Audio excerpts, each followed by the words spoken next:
Good evening, everyone, and welcome to the Council meeting of June 29th, 2026.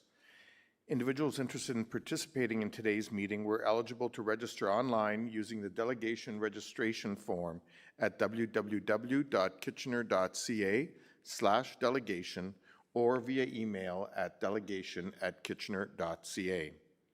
Any written comments received prior to the commencement of this evening's meeting have been circulated to members of Council and will form part of the public record. The meeting live stream and archive videos are available at www.kitchener.ca/watchnow. Before we begin this evening's meeting, I'd like to acknowledge that we're gathering on the traditional territory of the Neutral, Anishinaabe, and Haudenosaunee peoples. We recognize our responsibility to serve as stewards for the land and honor the original caretakers who came before us. Our community is enriched by the enduring knowledge and deep-rooted traditions of the diverse First Nations, Métis, and Inuit in Kitchener today. I'd now like to invite everyone to stand as they're able for the singing of our national anthem.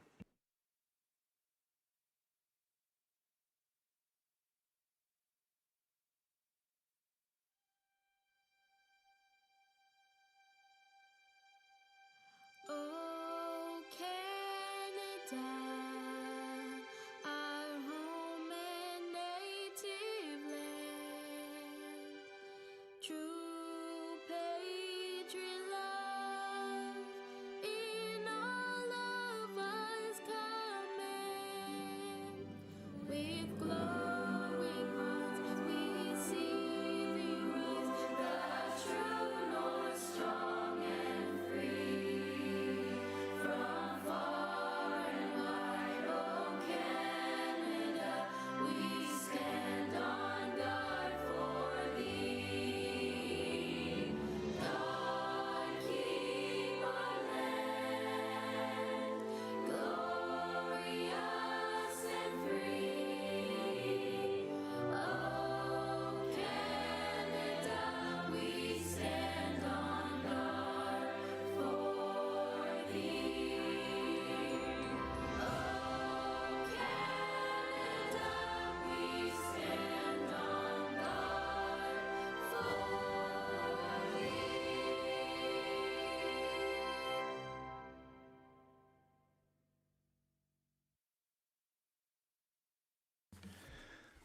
Thank you, everyone. And before we begin this evening's council meeting, I want to acknowledge a couple days of observance. First, Canadian Multiculturalism Day that occurred this past Saturday, June 27th. Canadian Multiculturalism Day is a time to recognize and celebrate the diversity that strengthens our community. Kitchener is home to people from many backgrounds, cultures, and traditions, and it's that diversity that shapes who we are and helps foster a sense of belonging for all. It's reflected in our neighborhoods, our local businesses, our community events, and in the everyday connections between neighbors. Moments like this remind us of the importance of continuing to build a community where everyone feels welcomed, valued, and at home. And as we look ahead to Canada Day this Wednesday, our 159th birthday, it's also a time to reflect on what that sense of belonging means in a broader sense. While it's an opportunity to celebrate, it's also a moment to recognize the full history of this land and to commit to continuing the work of reconciliation and inclusion.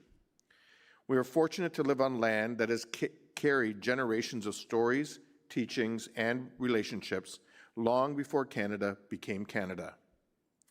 This land, as I mentioned earlier, is the traditional territory of the Neutral, Anishinaabe, and Haudenosaunee peoples, and their connection to it continues today. Canada Day also brings a mix of emotions for many in our newcomer community. For some, it's a time of pride, gratitude, and hope. For others, it may carry a sense of longing for the places and loved ones they have left behind.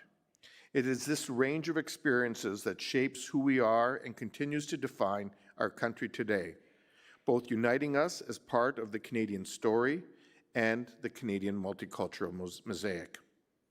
At its core, being Canadian is about how we show up for one another. It's about kindness, respect, and a willingness to listen. It's about recognizing that we don't all share the same experiences, and we make space to learn from one another and to move forward together. From coast to coast to coast, Canada is a mosaic of different cultures, languages, and traditions. And it's this rich diversity that is our strength and the heart of our shared identity. Here in Kitchener, we see that every day in our neighborhoods, in our parks, in the ways people come together to support one another.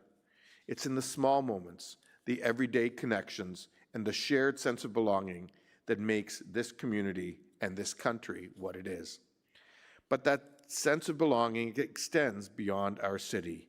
It's something that we do share across this country, and something that connects us to communities around the world in how we show compassion, understanding, and respect for one another. So however you choose to spend Canada Day, on behalf of all of us on City Council and City staff, we hope it's filled with moments of connection, joy, and time with the people who matter most to you. Whether you're celebrating at home, in your neighborhood, or at one of our community events, and especially the one in downtown Kitchener, we wish you a safe and enjoyable Canada Day. And on that note, for those of you who are interested, our Canada Day events here begin at 12 noon on Canada Day with the Canada Play Kids Zone across the street at the St. Louis School property, and that runs until 7 p.m. And then from 2 until 11 p.m., we have a variety of entertainment, beginning with Sidney Jones, Christian Miles, Cheap Shirt, a DJ Canada Day party with 25 Roses, These Eyes, music of the Guest Who, local Steve Strongman, and then headliner Glass Tiger from 9 to 10:30 on Canada Day, followed by a pyrotechnic light show. And so we do want to invite everyone to join us down here for all of those celebrations. I'd also be remiss if I didn't acknowledge, before we get into the business of the council meeting, the excitement and euphoria across our community and across our country with how well Canada has been doing in the current FIFA World Cup. And a few of us were at the recent game with South Africa yesterday, and to say that the atmosphere was electric at the market would be an understatement. As folks know, we were successful and are moving on to the next round, with Canada playing either Morocco or Netherlands on July the 4th at 1 p.m. And this is all part of an event series that has been organized by both the Kitchener Downtown BIA and the Kitchener Market team, where every game that starts at 9 p.m. or earlier is actually shown at the Market Piazza. And there's food and beverages available and lots of Canadian pride and hospitality, so as well as pride and hospitality from other countries as well. And so we encourage folks to come and visit between now and the end of FIFA any day as the games go on. With that, we will now move into the agenda of today's council meeting, and hope that all of you do have a happy Canada Day celebration. Bonne fête du Canada. On motion by Councillor Owaduni, the minutes of the regular meeting held May 2nd and special meetings held May 4th, 25th, June 1st, and June 15th, as mailed to the mayor and councillors, be accepted. All those in favor? Any opposed? That is carried. Are there any disclosures of pecuniary interest? Councillor Singh. Thank you, Mr. Mayor. No. Go ahead. Thank you, Mr. Mayor. As pointed out in the Planning and Strategic Initiatives Committee for Kitchener 2051 for the official plan, the conflicts as noted for family members that own property in specific zones. So that's for the entire item? No, not the entire item, on the specific nodes as pointed out in the Planning and Strategic Initiatives Committee. Okay. So you'll have to Fill out the form. I'm doing that right now. Well, that, but I also need to know which motions are you asking to be dealt with separately? Oh, okay. So if you can, Okay, I can rephrase it again. I and family members own property in the Mill Sterling, Highland Belmont, Franklin Connaught, and Weaver Ottawa Street nodes. okay, so staff can advise later when we get to those, how to separate those out. Okay, we'll move on then to communications referred to file, and council will note a number of flag illumination requests that are being referred to file. And we'll now move into presentations, and we'll begin with Katie Fisher, our Director of Financial Reporting and ERP Solutions, with a exciting presentation again for the Canadian Award for Financial Reporting. Katie, over to you.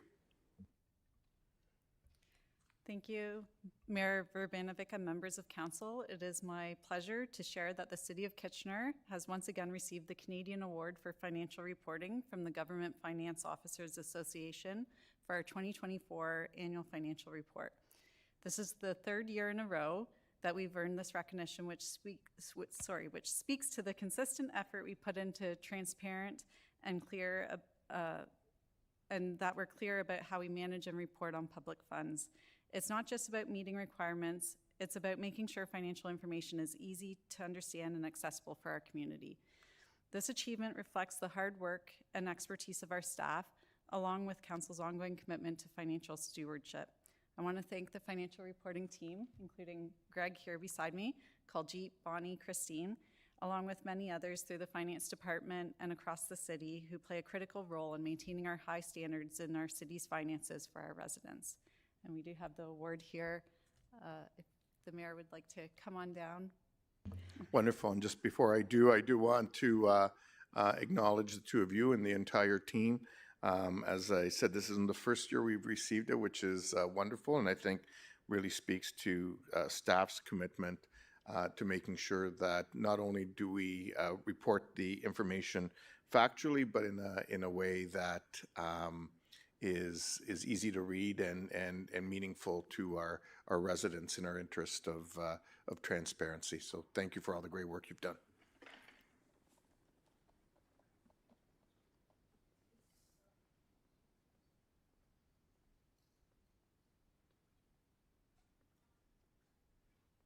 I'll put you in the middle. You can hold it.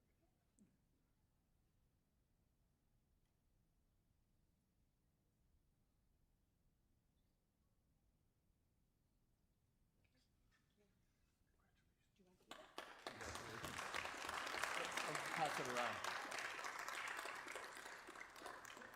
By the way, I'll note, I said the last few years, we've won it in 2011, 2015, 2018, 2022, 2023, and 2024, just so that we can brag a little bit.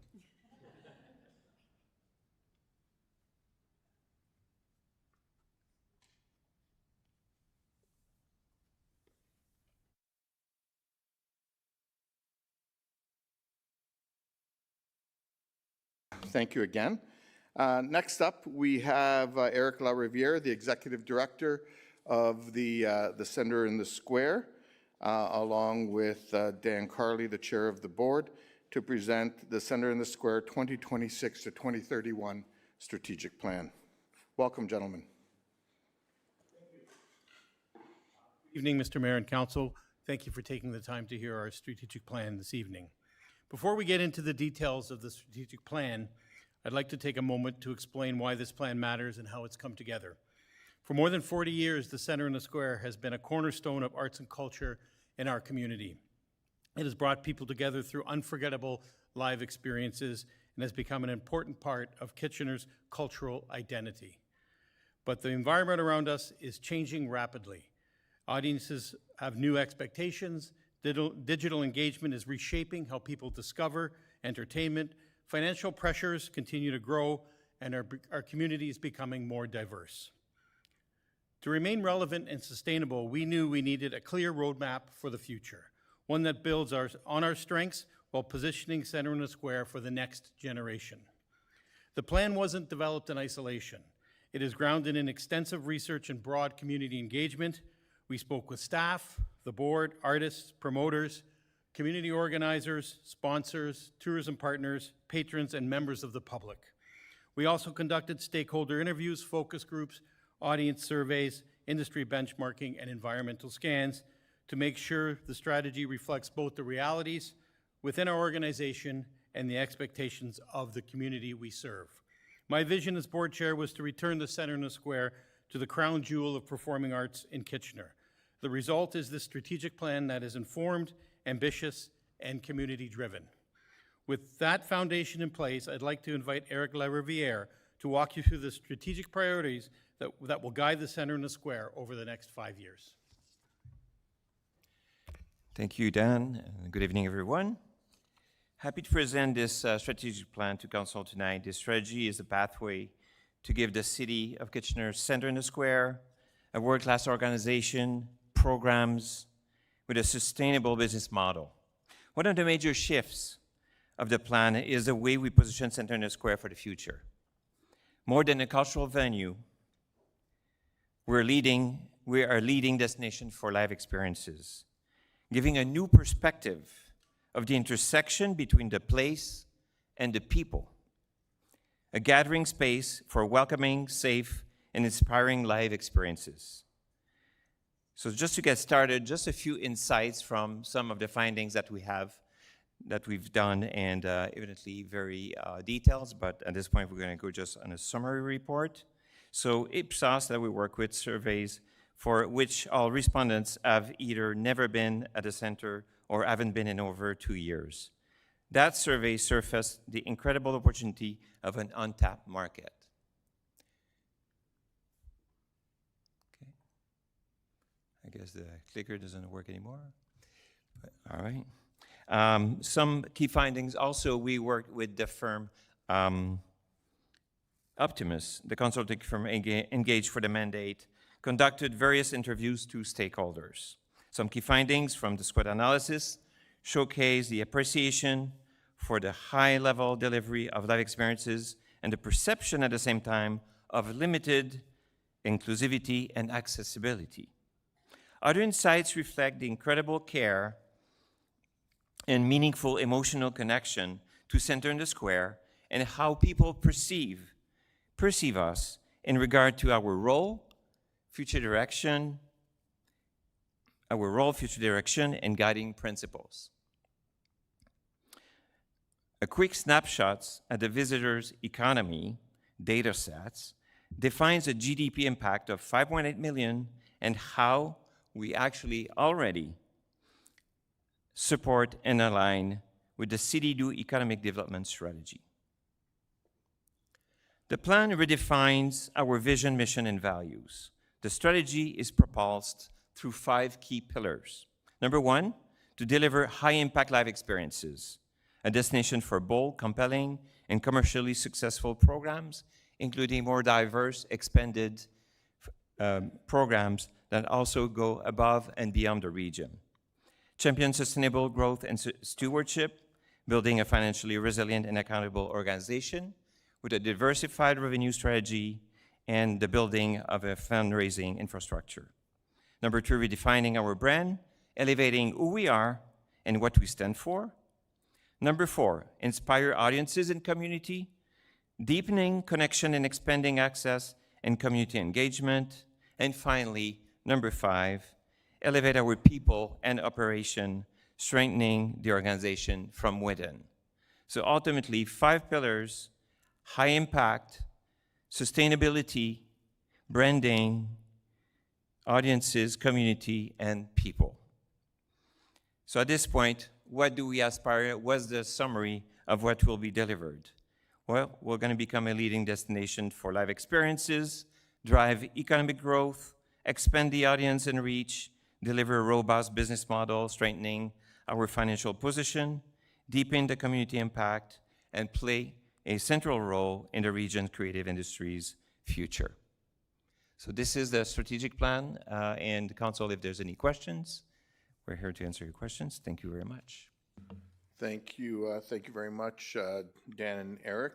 Appreciate the presentation, and there are some questions. Councillor Ioannidis. Thank you, Mayor Verbanovic. I really don't have much of a question, I just have a comment. Okay, I'll come back to you.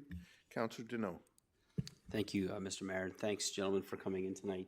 I'll start by saying that the 26-27 season is something to be super excited about for our community, but for a little bit of a reach out to some of the other communities across the province.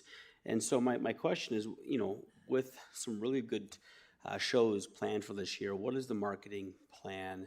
And will it change from previous years to this year, highlighting some of these, especially the Broadway musicals that we're having in here? You don't have to go to Toronto or somewhere else. Yeah, thank you. It's a great question, Councillor. The last year we started a strategy for a destination point marketing strategy, which we started and we started to test in the market. And evidently this year with a 5-title Broadway season, we're going to expand that strategy. So on the marketing side, whether it's in the region or above and beyond the region, 150 kilometers, we will definitely having more presence with a variety of platform. Evidently today, the digital marketing is key. It's something that every year we do certainly do our best to improve and expand as the investment that we can make in marketing grow as well. So I think, you know, we're going to continue a little bit the base of what we did, using some of the traditional media in a very targeted way, whether it's TV or radio, and at the same time use the destination and tourism media and various digital platforms and networks to make sure that we connect to our local market, our diverse market, and certainly above and beyond. And you know what? One of the things that we find really exciting is there's 3% of diversity in the region, and I was going to a meeting yesterday and seeing a whole community that I've never seen here going to church, and it's like, you know, it was fantastic to witness that. And the first thing I had my thought was, got to talk to these people because we want to know them. We want to know what makes them really inspired through their culture or our any live experiences. So I think it's an exciting time in Kitchener and the region, and I think the marketing is gonna support that, and we're looking forward to the next season. Okay, thanks. Next up, Councillor Stretch.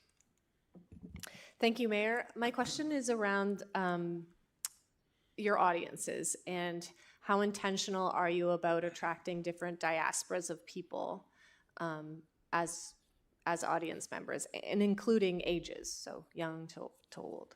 Yeah, absolutely. Well, let's talk about the youth. There's three. Our strategy has kind of three platform. Number one, we have our summer camps that have grown from 250 to it's going to be over 400 kids this year.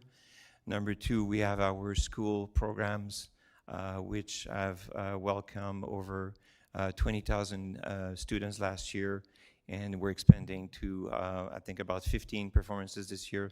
So potential of between 20 and 30,000 students, and I think. At that level also, we're really trying to find a way to attract more families with our main entertainment season. And that's another area where I think through the right programming at the right time, for instance, during the weekend or Sundays, I think it's something that you're gonna see building up quite significantly in the upcoming years. And evidently, touring productions are very expensive. So our challenge and opportunity is to make sure that we find ways to make it accessible to the families. As far as diversity, I think a lot of work to do to know the communities better. We started to program, for instance, we just booked a great ensemble coming from Pakistan. There's more talks with some partners that are experts in bringing some groups. And at the same time, it's this type of entertainment that is universal, and it's just a matter of reaching out the right way to connect with those communities. Thank you. Will we be able to track, or will you be able to see that, when you include more diasporas and different ages, will we be able to see if that increases our pull, like via postal code, or to see where our audiences are coming from? Yeah, I think there's various ways to track their attendance to those very specific events. And also, again, the better we know where they live and where they're coming from will help in seeing that type of engagement. So this is really, I would say, mid and long-term work. At the same time, sometimes things happen in a way that are quite incredible. Like, you know, we had a comedian a couple of years ago coming from India that sold out for 4,000 seats in a blink, and you know, it was an incredible audience and some people that we've never seen at the center. So that's an example, but I think we're totally committed as far as our intention and strategy, and it's just a matter of time that we're going to see more and more diversity at Center in the Square. Thank you, Councillor Stretch. Councillor Chapman. Mine's a comment. Comment? Actually, I'll ask you to just hang on to that for a moment, please. Those appear to be all the questions we have. And what I'll do is deal with the staff report right away. And that is item 11.1.A, the Center in the Square surplus deficit policy. Councillor Davey, are you bringing that forward? Go ahead. Yeah, I'd like to move it, and just actually, I'm not sure if you're going in order of comments, but I have comments as well. in general. Go ahead right away, and then Sure. I'll go to the others with comments. If I can ask others to key in, please. Yeah, certainly. So just, yeah, very quickly, just in addition to the great presentation we just saw, the Center in the Square is functioning, in my opinion, in a way it hasn't in a very long time, if ever, and I think would also be remiss not to point out, as a result of this policy here, my confidence in their financial situation. The center's posted surpluses for a number of years, and I think they're in a great financial position as well, in addition to the great work they're doing with the community. And again, I love the school groups. That's the school groups and camps is one of the greatest additions we've added in quite a while. So good work. Okay, thank you, Councillor Davey. Mr. LaRiviere, you can have a seat while we deal with this. Okay. Next up is Councillor Ioannidis. Yeah, thank you, Mayor Urbanovic, and yeah, Councillor Davey pretty well mentioned the things that I wanted to mention, but I wanted to thank Dan and Eric for coming in. Definitely the strategic plan is the strongest I've seen in the 16 years that I've been here, and the direction where the center is going is nothing but excitement and brewing in the community. I've heard a lot of good things throughout the community with all the acts and entertainment that's been being provided, so it's exciting times for the center, so thank you.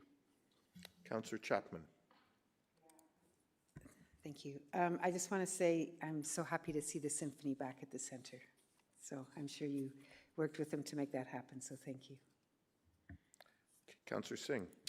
Yeah, thank you, Mr. Mayor. Similar to my colleagues, I just want to outline, I think, the success over the last number of years that the Center Square has been able to achieve in really kind of, I think, evening the ship towards more sustainability. And I think the past consecutive years that Center of the Square has been able to post, the surpluses goes to show, I think, a lot of diverse programming that is able to attract broad audience, as well as just a general, I think, confidence of what that enterprise means to this community. It's important to note Center of the Square, although primarily funded through City of Kitchener taxpayer dollars, apart from obviously the audience goers that go and some philanthropic money that comes to them, it is a regional venue. We serve a broader audience, yet our taxpayers are the ones that support this large enterprise, and I think that's a compliment to the City of Kitchener taxpayers that we are able to support a venue of this size, of this caliber, that is, I think, world class. And we're fortunate that we're able to attract amazing attractions to our city, which adds to the vibrancy and dynamicness of what it means to live in Kitchener, but more importantly, which helps to serve our economic development strategy. So I think it's important to note the hard work that the board has been able to achieve under the board president, of course, and Eric's leadership of the senior leadership team at Center of the Square. They have some phenomenal changes, and it's exciting to see outline of the strategic plan, how we're going to continue seeing phenomenal improvements of what that space means to the city. Thank you, Councillor Singh. Councillor Schneider. Thank you, Mayor. Thank you again for all the hard work on this plan.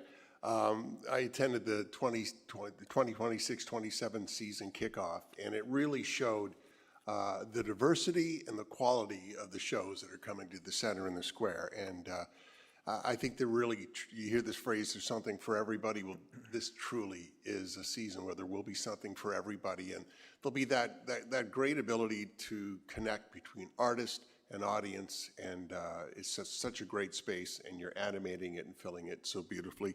And I do want to comment as well about the good relationship between the center and the square in the city now. When I first came on council, it wasn't as great as it is right now. There's been a lot of work on both sides of that, so I think it's going to be so mutually beneficial. Thank you, Councillor Schneider, and I too will just add my thanks to both of you and others on board and staff at the Center and the Square for all that's been achieved in the last while and the new strategic plan that's before us. I think as others have articulated, we've seen some real positive progress in terms of new programming, a variety of programming that reflects the diversity of the community, a renewal of the collaboration with the symphony, and so much more. And one of the things that has personally been something that I've been really pleased to see is the return of the summer arts camp at the center, and it's proven to be more successful than I think any of us anticipated, which is great, and I think probably speaks to the yearning for arts and culture that maybe isn't being met by our traditional school system these days, based on curriculum, and so making it available at the center and the square is during the summer is certainly a good alternative. So with that, the motion has been moved and seconded. All those in favor? Any opposed? That's carried unanimously. Thank you, gentlemen, for coming in. Okay, I will now move into delegations, but before I do, I just want to remind all delegations that the city values and encourages participation and dialogue in a democratic process that occurs in council and committee meetings and through written submissions and correspondence. It's important that these interactions remain respectful towards other members of the public, staff, and council. In cases where dialogue is not respectful or a delegate interrupts the mayor, councillors, staff, or other delegations, makes derogatory statements about the mayor, councillors, staff, or others that are disrespectful, or uses language that is considered harmful or defamatory, the chair may interject and take necessary actions to maintain a respectful and inclusive environment for everyone, which could involve removal from the meeting. One last reminder, delegations are permitted to address council for a maximum of 5 minutes, which will be displayed on the screens in front of you. When there's 30 seconds remaining in your time, you will hear a small audio tone that will signal 30 seconds remaining. Please take that time to conclude your presentation, as there will be a second tone at the completion of your time, and the microphones will turn off automatically shortly after the exceeded 5-minute mark. Lastly, please do not take offense if following your presentation there are no questions from council. This is council's time to really listen and reflect upon the opinions and ideas shared with us from our community members. The first item I will deal with is item 6.4, which is Fire Station 8 and the multi-use development, go, no go. And Darren Becks, our Director of Facilities Management. Darren, where are you? Is here to make a 5-minute presentation. And I want to acknowledge that Yusuf Balusha from Facilities Management and Irfa Lani, the Executive Director of Kitchener Housing, are also here to answer any questions following Mr. Beck's presentation. Oh, sorry. Actually, can you guys just sit down there for a minute? My mistake. The symphony was actually next, because it was meant to line up with the center and the square. So with that, I will turn the floor over to Jason Dole and William Poole, Executive Director and Board Chair respectively of the KW Symphony. Sorry about that, folks. And we also have Andrea Hallam, Jeremy Duick, and Corey Bloom here from staff to help with answering any questions. Jason and Bill, welcome. Good evening, Mayor Urbanovic and Council. Thank you for welcoming us. I'm going to run through this first slide of a few key dates.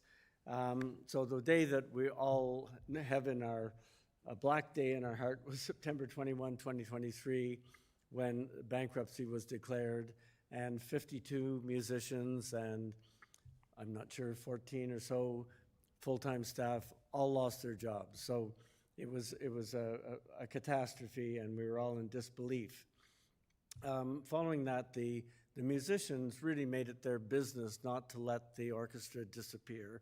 And in fact, a Kitchener resident and French horn player, Kathy Robertson, is the one to be credited more than any. She really made it her business that the symphony would not disappear. And as you know, they raised $500,000 on a GoFundMe campaign, most of which was used to put on concerts in the community. On June 6th, a new board was elected, myself along with 8 other people, 9 of us. We now have 11 on the board. We undertook at that meeting to report back to the members on what happened, which we did at a meeting October 16th, 24. And what happened, the headline is, COVID killed an already weakened KWS. That's the headline. On October 25th, after a lot of work, the bankruptcy was annulled, which means it's gone. We never went bankrupt. The 78, now 80-plus year history of the orchestra has continued, but we did emerge from that process debt-free, deficit-free, and with all contracts other than the collective bargaining agreement gone. We engaged Michael Duchesne, former executive director of the symphony, in the fall of 2024 to put in place a process whereby we could start to think about what the future would look like for us, did a series of 50 in-depth interviews, and had a visioning workshop on February 15th at the Center in the Square in the studio. We appointed Jamie Somerville as artistic advisor in May. We announced our 25-26 season, which was the first board-driven season at the Center in the Square. I'm delighted to do that. We then started hiring, and we hired an executive director who will meet in a moment, Jason Dole, and a few other staff members, still a skeleton staff. And then our concert season 25-26, which was a big success, including 2 major concerts at the Center in the Square. And then just last Tuesday, we announced the 26-27 season at the Center in the Square. And yesterday, we did a second visioning day. So we're making progress, and Jason will tell you more about it. Thank you very much. Thanks, Bill. Mayor and Council. I'm going to quickly blow through a few things here. So we've done a lot of work in the last year. Alongside delivering 18 concerts in a concert season in a fiscally responsible way, we exceeded our fundraising goal by over $60,000 and still rising. We've connected with more audience members than we had expected. We've been able to deliver 50-plus community engagement activities, and these are small ensembles from our orchestra that go out to many different community and cultural spaces to connect with audiences and present music. We've renewed connections with our foundation, our volunteer committee, government funders, and community partners like Center in the Square and the Grand Philharmonic Choir. And yesterday, as Bill mentioned, we completed an important part of our strategic planning to push us forward into the future. The foundation we've been able to build has allowed us to stretch a bit next year. We're going to deliver another exciting concert season. We're going to expand our work at Center in the Square from 2 concerts to 5 concerts. We're going to grow our operations by hiring 2 part-time employees and strengthening our fundraising through new strategic initiatives and added human resources. And we're going to renew key community partnerships and explore new ones. All of this is possible, 30 seconds.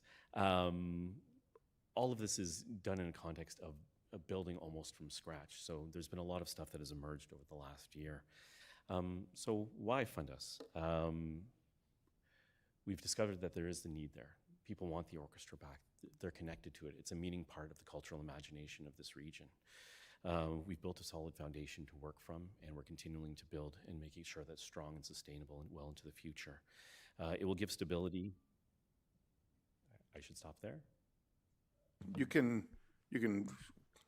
I'll just try jump to ahead wrap to my final thought. This request is not about recovery. It's about building on the work of our musicians, our board, our staff, our community partners, and the many donors, volunteers, and supporters who've invested their time, their money, their expertise, and resources to bring the KWS to where it is today.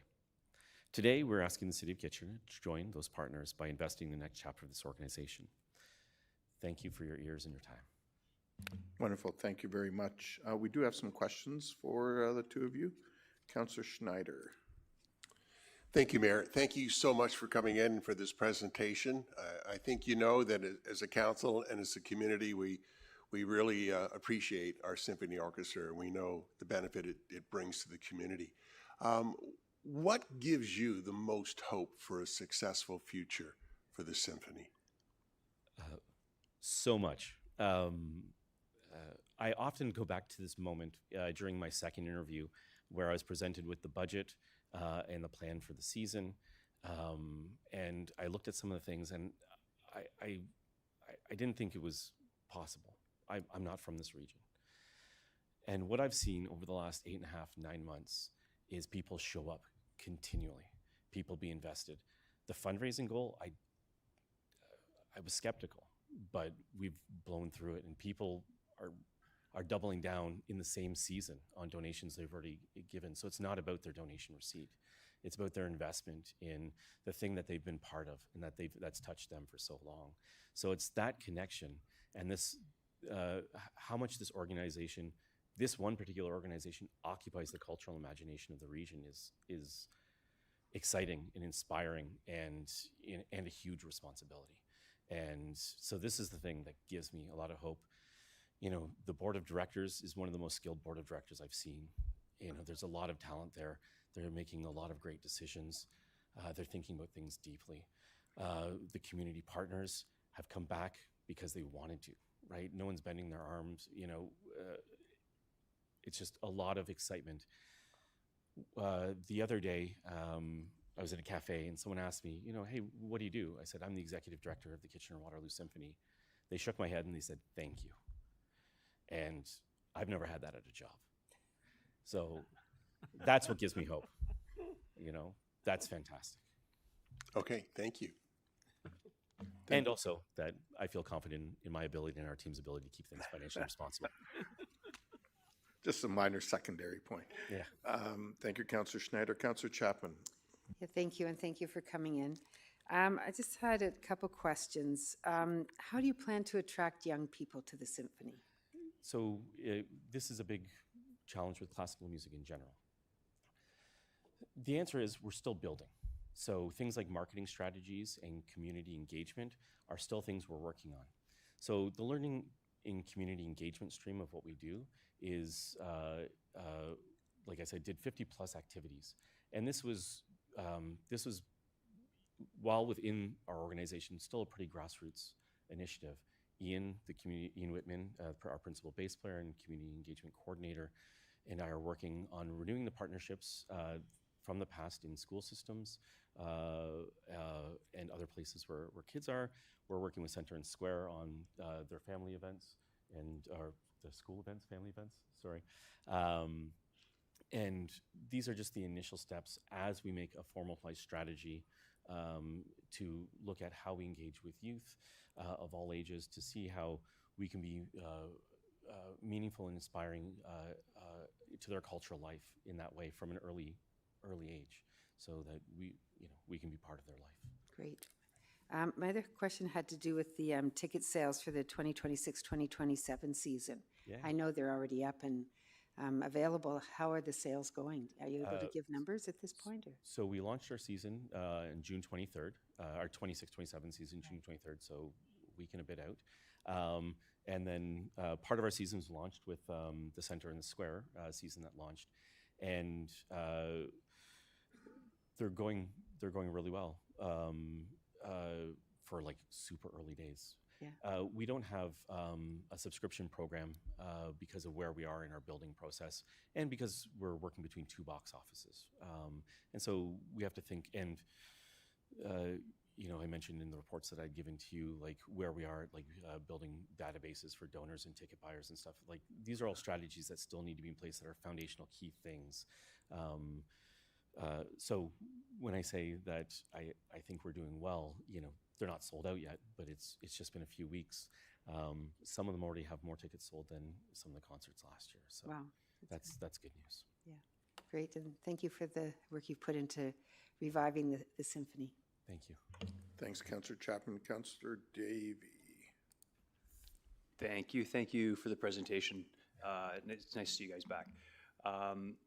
Question, I always ask this because I'm always critical of allocating funds outside of our budget period.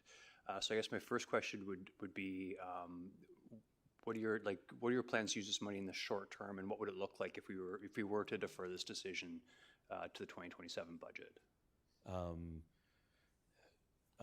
Like specifically what happens to these funds? Right. So it becomes part of our operations. And one of the key things, so, you know, operations is presenting a concert season. So we've got the concert season that's there that we're presenting. So sorry, could you just move the mic a little bit closer? Oh, sorry. That's better. Thank you. There we go. So concert production is the biggest part of our operations, but we need to further build capacity in our organization, not only to deal with our activity that we're doing now, but prepare for sustainable growth and movement and development in the organization as we build out other streams. So, you know, for example, we're in the middle of a hiring process right now for our part-time marketing coordinator. Later this week, the call for applications for part-time artistic operations coordinator. So just slowly inching out the capacity that we can deliver. So.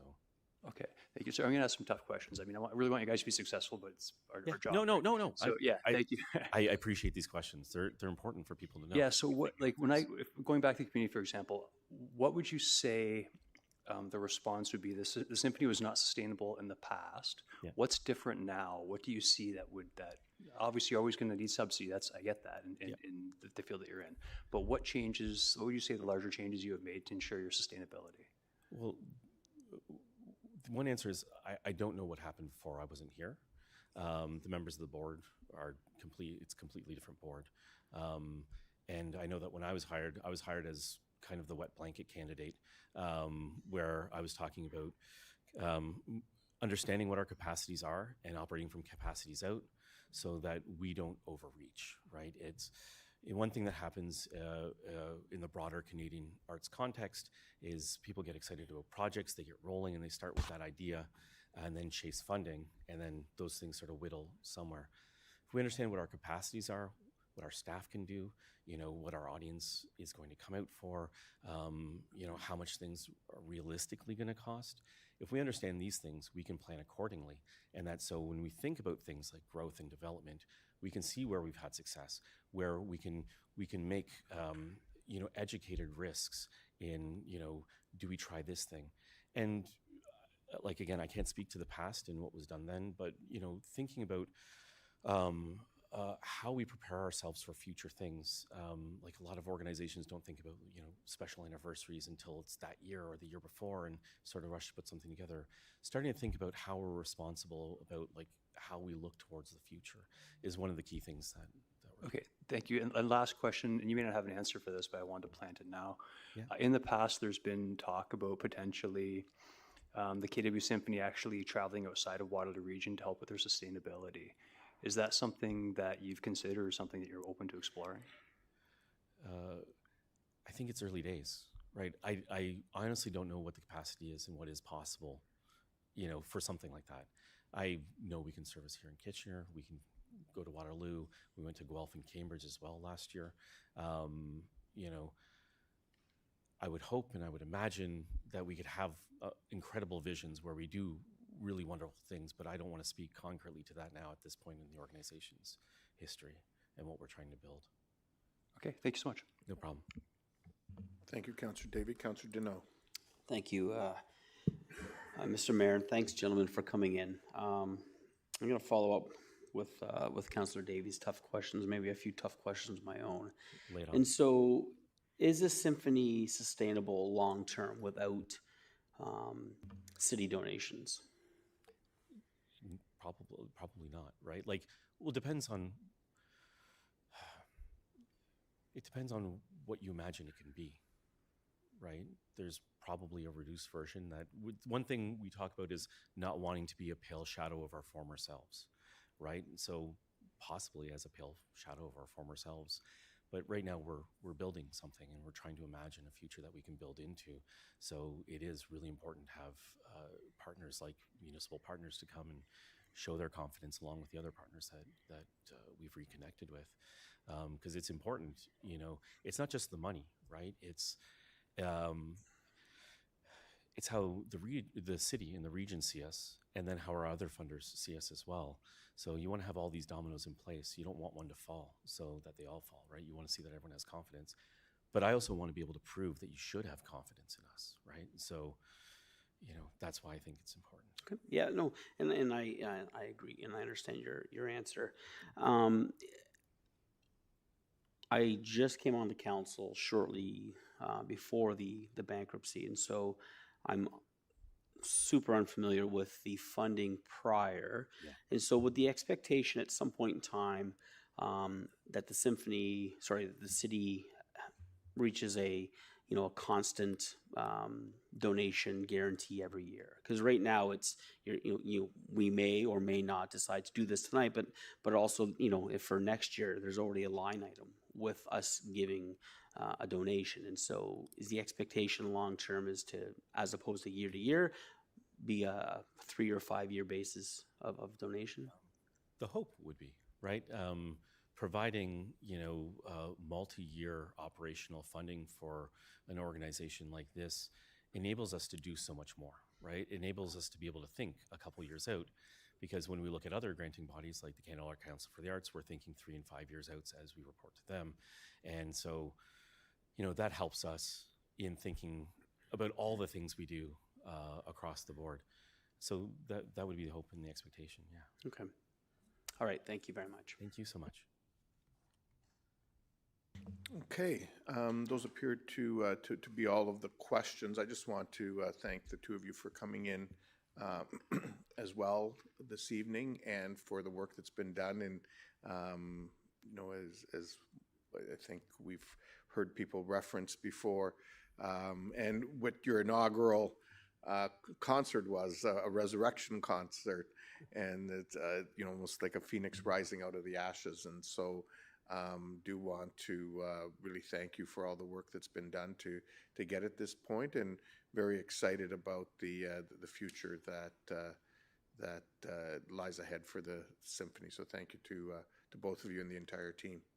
Bill? I'm just wondering whether I just might add something in response to Councillor Davey.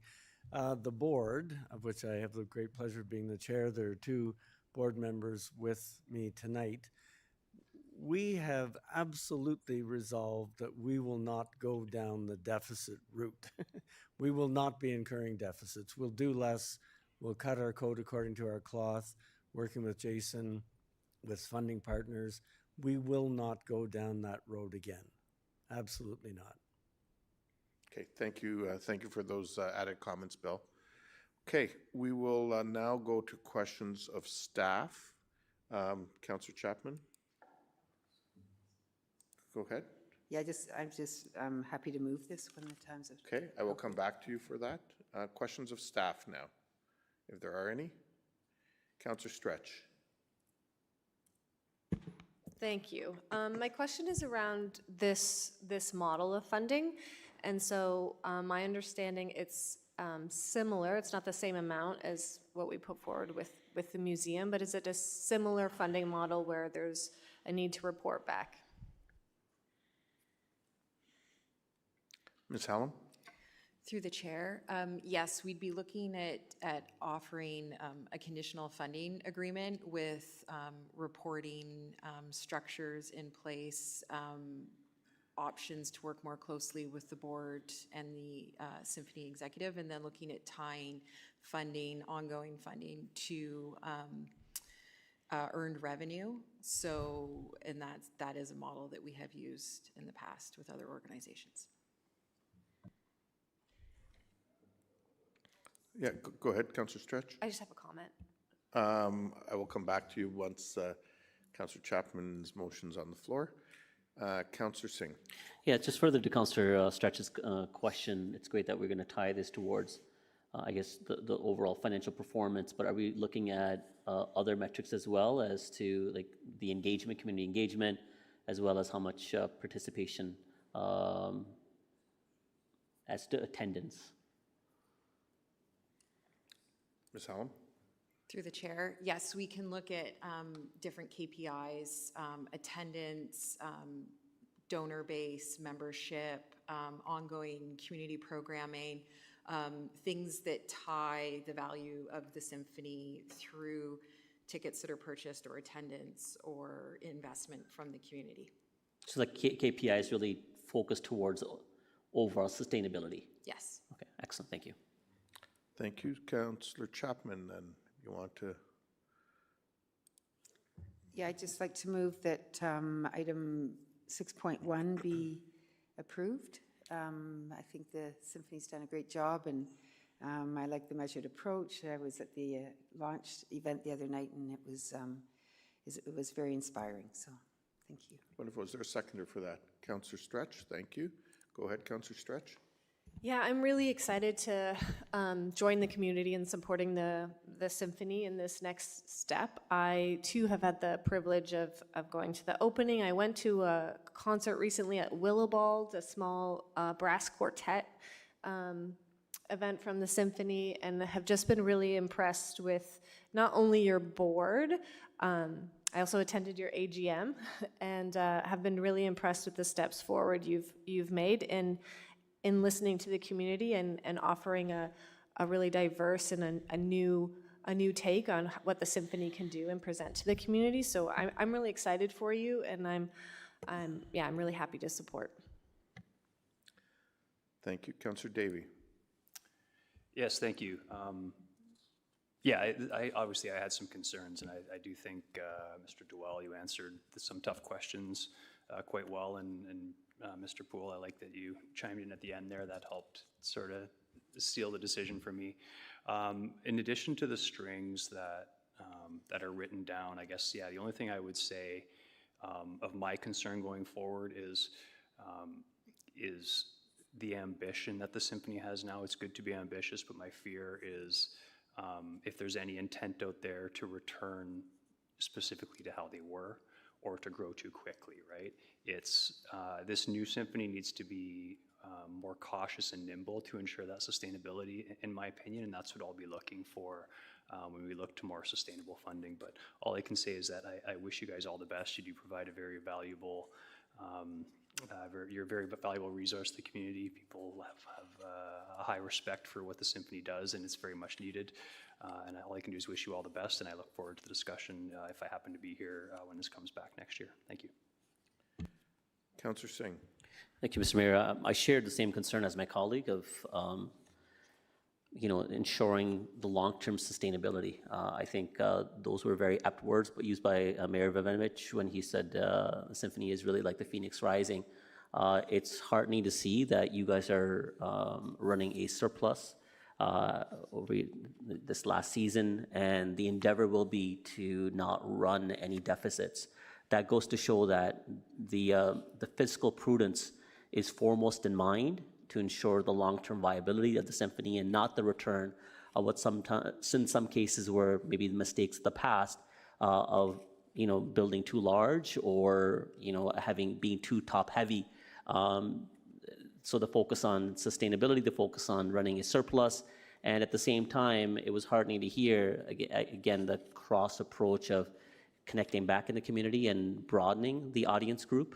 And I think that's exactly what we need. The symphony has been a cornerstone as a art enterprise in our city, and it's good to see that it's on its road towards long-term longevity here in the region and the city. And I think this is the right step for us to help you guys along the process towards that sustainability model and tie a sense of accountability towards, what the performance will show in the future years, and continue supporting, but tie that support towards the KPIs that look to see a broader audience, as well as looks to see a strong fiscal management as well. Thank you, Councillor Singh. Councillor Hernandez.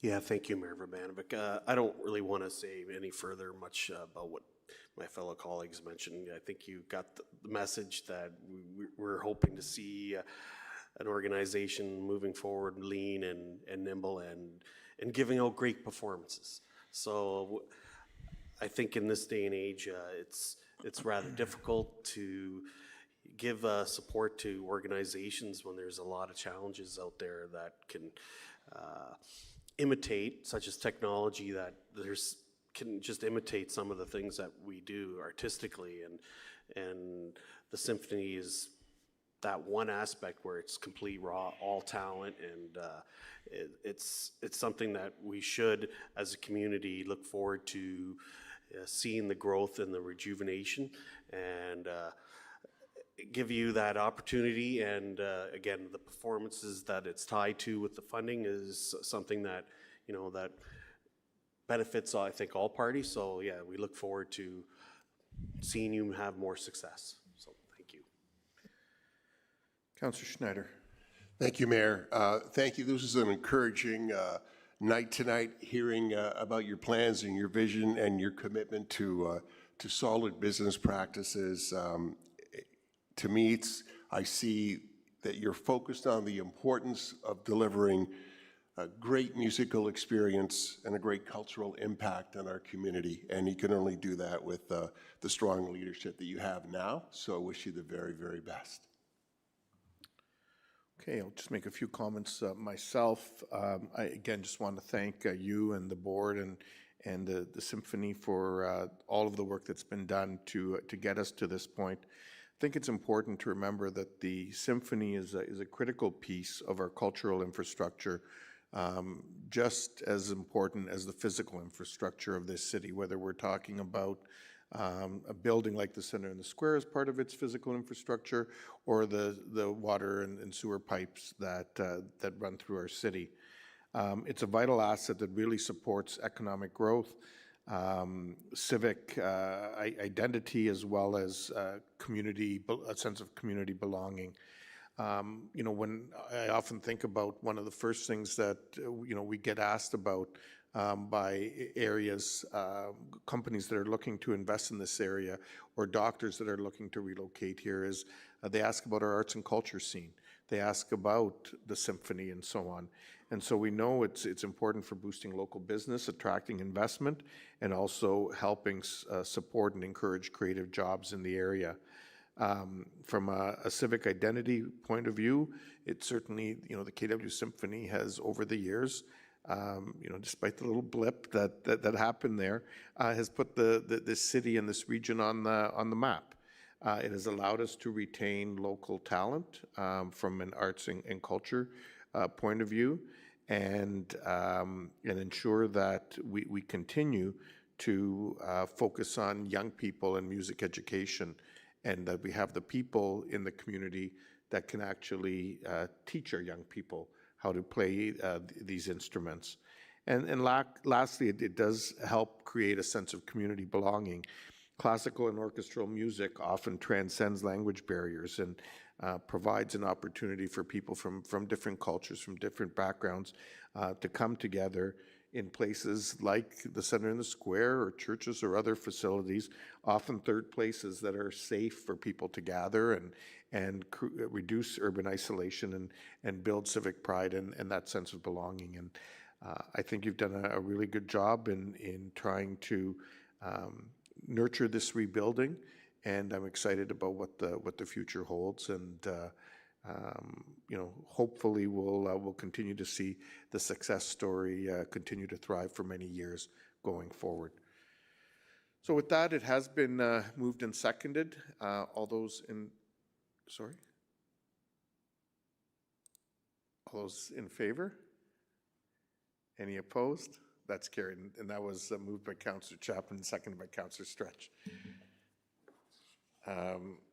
Okay, we'll now go back to our, to Mr. Bex, our Director of Facilities Management on Fire Station 8.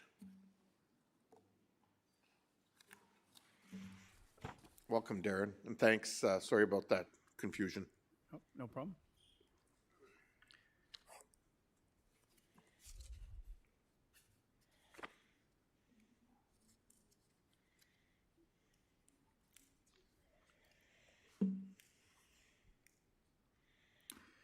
Good evening, Mayor and members of council. I'm here today with the support of the IPD project team and our housing partner to present the results of the validation phase for the proposed Kitchener Fire Station 8 and integrated project delivery housing development, and to seek your direction on the go, no-go decision.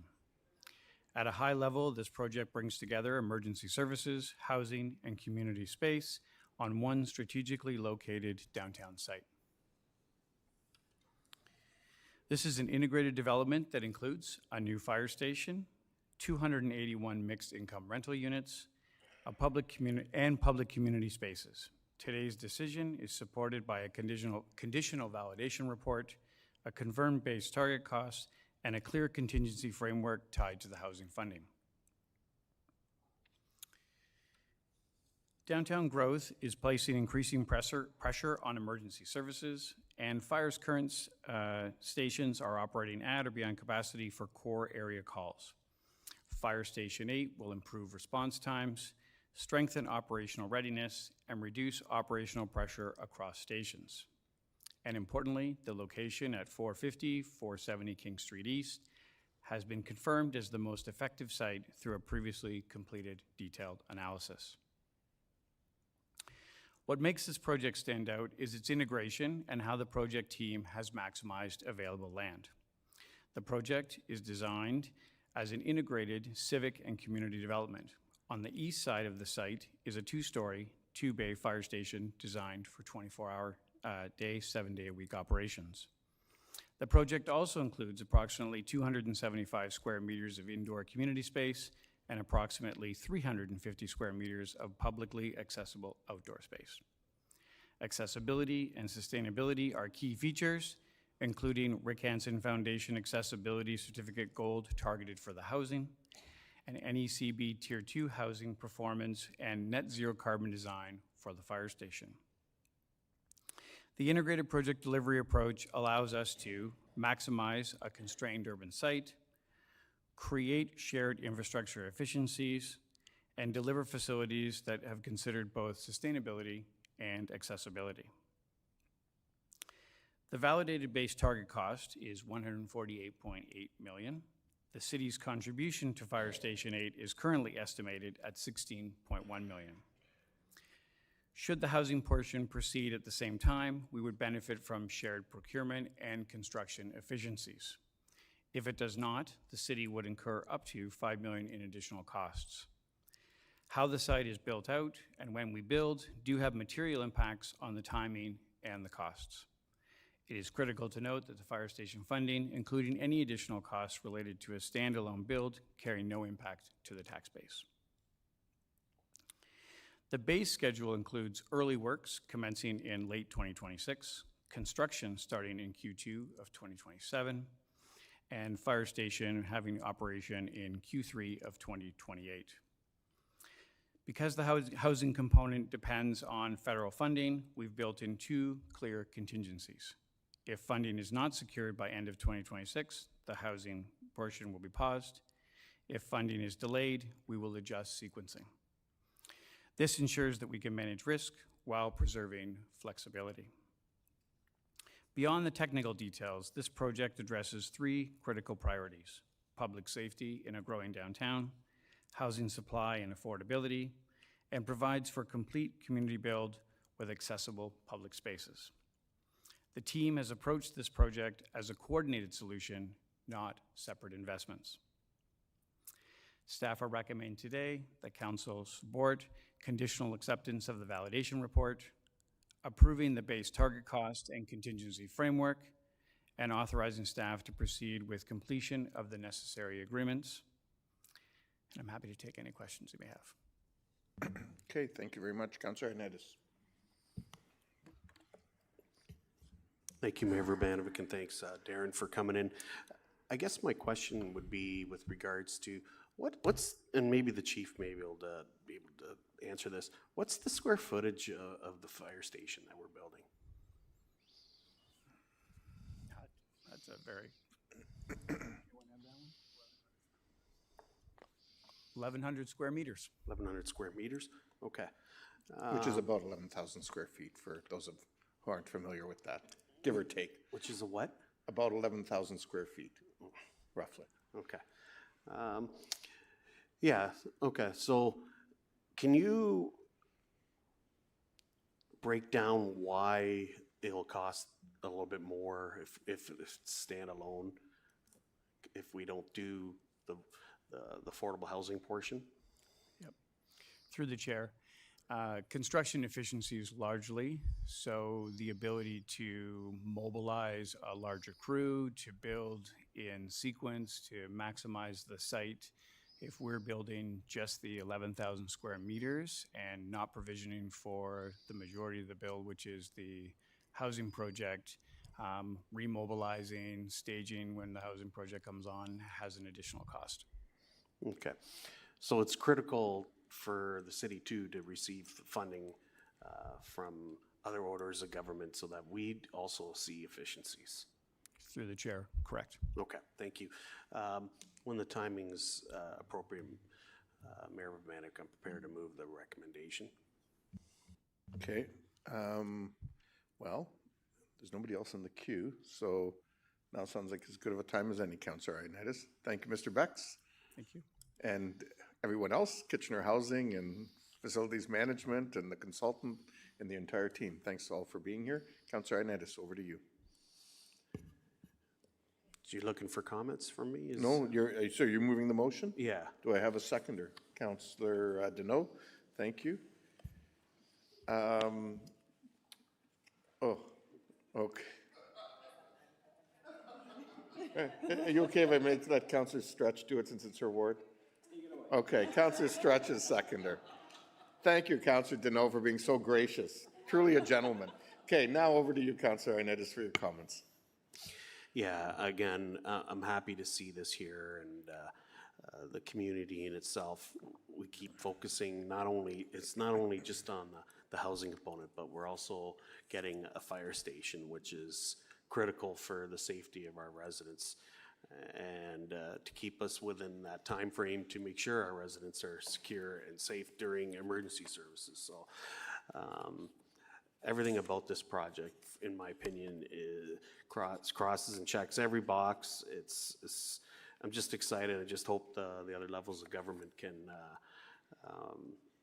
step up to the plate and give us the maximum amount of money that we could get for this, because it will be one of the biggest projects for affordable housing in the community in a long time. And so it'll definitely be one of those projects that we can all say we did make a dent into moving the needle. So this will definitely be that project. So. Thank you. Any other comments?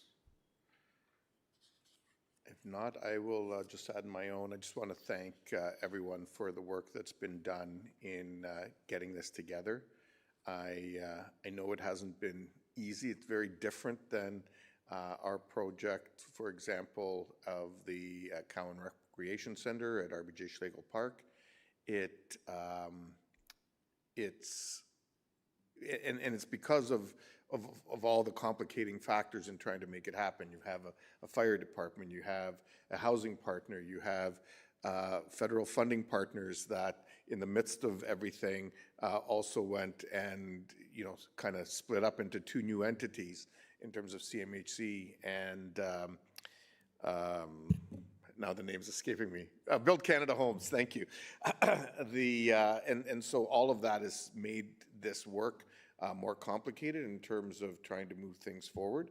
I will say, we've had some good dialogue with our federal partners on this, but we're not over the finish line yet. And if any of them happen to be watching this evening, note that council is approving this, subject to the vote that's about to take place, and hopefully they can come forward with the funding that's necessary to bring this dream to fruition and create much-needed housing for people in our community. So with that, all those in favor? Any opposed? That is carried unanimously. Thank you, everyone. Okay, we will now move on to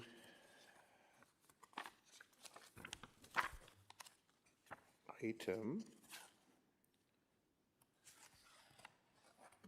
6.2 on the Dundee Secondary Plan. I will just remind council that there is an addendum report, DSD 2026-244, which has an amended recommendation that was considered at Planning and Strategic Initiatives Committee. Staff are in attendance to answer questions. There have been 2 written submissions, one from John Olati and one from Heather Price. And we do have 2 delegations, and our first delegation is here to answer any questions, and that's Pierre Chauvin from MHBC Planning. Does anybody have any questions for Mr. Chauvin? If not, he will stay comfortably in the seats up there, but we do have a presentation from John Olati on behalf of Schlegel Urban Developments. Mr. Olati is joining us virtually. Welcome, Mr. Olati. Thank you. Good evening, Mr. Mayor and members of council. Wanted to start off initially by thanking staff for its ongoing and continued dialogue. And my client does appreciate that a number of its concerns have been resolved. Despite that progress, though, there still are 3 major concerns which my client maintains, and it's hoping council can deal with those by making some modifications. I'll run through them quickly. Firstly, our client continues to have concerns with the parks shown on map D, which show more potential parkland than the 5% maximum stipulated under the Planning Act. And on the attached proposed map D, attachment 1 to my deputation, we've revised the parks to more closely reflect what we believe are the logical locations for parks, and in a quantum that is more reflective of what the city can achieve via dedication. It's also, in our view, a more accurate representation of what is likely to come to fruition on the lands. And I did note that staff agreed to remove a 2-hectare potential park site on the Activa lands near Strasburg Road, which wasn't a problem. So I think adjusting the way our client is suggesting should also be an easy fix. You'll also note, sir, on this map that the road access has been shifted where the north-south collector joins New Dundee, as this location represents better sight lines at the intersection in keeping with the recommendations of our client's traffic engineers. Second, our client is concerned with map E and the depiction of a potential swim pond which straddles its property in the neighboring land of Activa. This particular swim pond in the bottom right corner of our client's lands doesn't really reflect the engineering work that's been done to date. It doesn't address the need to coordinate delivery of a swim pond located straddling 2 different owners' lands. You can see in attachment 3B, page 14 of my full submission, the coordinated landowners engineering submission did not depict storm pond in that location. So in our view, it fails to recognize the reality as well that different developers are going to develop at different speeds, at rates, and it will only complicate a coordinated delivery of a shared or connected facility. We're also recommending that map E, attachment 2, be revised to show open space be labeled as potential open space locations to make clear that these locations are just conceptual. Also on the revised version of map E, attachment 2, you'll see that a special policy is denoted on Schlegel's Commercial First property on the south side of Blair Creek Drive. This is proposed to correspond to a policy that we're requesting be added, which will be described in additional detail in relation to our client's third fundamental concern. And we're also requesting this map be amended to reflect an underlying commercial designation on the north side of Blair Creek Drive rather than a neighborhood designation directly north of those SBA Commercial First designated lands. Third and final concern of our client, or primary concern, is that the policy doesn't reflect the reality of what type of intensity commercial developments are being built and delivered at by requiring a minimum density of 1.0 FSR. In cases where there will be a food store, the likelihood of achieving an FSR of 1.0 is highly unlikely given the grosser development demands and needs, the format standards. For example, multi-story grocery stores are uncommon in suburban mid-sized commercial landscapes. And in this regard, the policy requiring a minimum FSR of 1.0 is, in our view, directly at odds with other policy of the secondary plan, promoting food store uses as the highest priority commercial use. The policies provide for phasing, which seem to acknowledge that a target FSR of 1 is aspirational for commercial sites, but requiring that an applicant demonstrate future potential to attain that FSR of 1 in order to achieve the approvals in the first instance at a lesser FSR, in our view, is an unnecessary hurdle for the applicant, demands extra staff time for the review, and really doesn't add value to the process. As such, our client is recommending the inclusion of a new special policy being added relating to the Blair Creek Road Commercial First policies of the plan, which would provide simply that, notwithstanding the commercial first land use designation and policies of the Dundee secondary plan, the minimum floor space ratio of 1 will not apply. The proposed policy will deal with policy 13.45, which requires that minimum floor space ratio as well as some phasing permissions. And if you've had a chance to look at some of the visuals, I won't go over all of them for you, but you can see the Williamsburg Town Center, Tepperman's Wallace Marketplace. All of those commercial developments are between 0.21 and 0.45. So while this doesn't reflect all of our clients' concerns, they are the main ones. We think these proposed mapping changes and this policy change would go a long way to address our clients' concerns and probably alleviate those other concerns which still remain but are of lesser importance than these. Thank you for your time. Okay, thank you very much, Mr. Lati. Are there any questions for the delegation? There don't appear to be any. Thank you very much, sir, for coming in on behalf of your client. Okay, any additions from staff on this item? Questions of staff? Councillor Michaud? Thank you. There seems to be a number of items that the Schlegels are concerned about with this plan, and particularly the FSR 1.0. I'm wondering if it would be beneficial to lower that to the 0.2 and 0.5. I think it would still satisfy the community's need for retail space. Sorry. Councillor Davey, point of information. Yes, sorry to interrupt. Just on this, Councillor Michaud, I did send some recommended wording to staff on exactly Thank you. that. So I'm not sure if staff wants to respond to it, but I do have an amendment.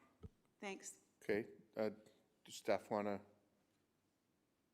respond to that? Ms. Goss? So through the mayor, just some additional context. So some of the examples provided by the delegation are on properties that are currently designated mixed use within the Rosenberg secondary plan. And on those properties, despite the food store component coming in at lower densities, the official plan, so the secondary plan land use and the zoning, has requirements for a minimum FSR of 0.6. The reason that the commercial first land use designation has a minimum floor space ratio of 1 is because there's greater residential permissions within the commercial first land use designation, providing the possibility for the lands to achieve a minimum 1 FSR. In addition, there's a policy in the recommended Dundee secondary plan that states that zoning may contain regulations to phase development to ultimately meet the minimum FSR requirements. And so we acknowledge on some of the larger suburban sites that it may take some time to reach that minimum FSR, and so we've enabled the phasing in to reach that FSR through ultimate zoning regulations. Okay, thank you, Ms. Goss. Councillor Stretch. Thank you. I just have a small amendment to propose as well. Okay, so any other questions? Nope. Okay, so does somebody care to move the recommendation? Sorry? Actually, hang on. Bear with me 1 second.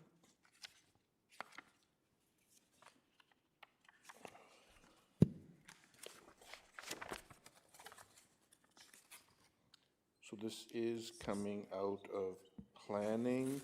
So Councillor Singh, are you moving that?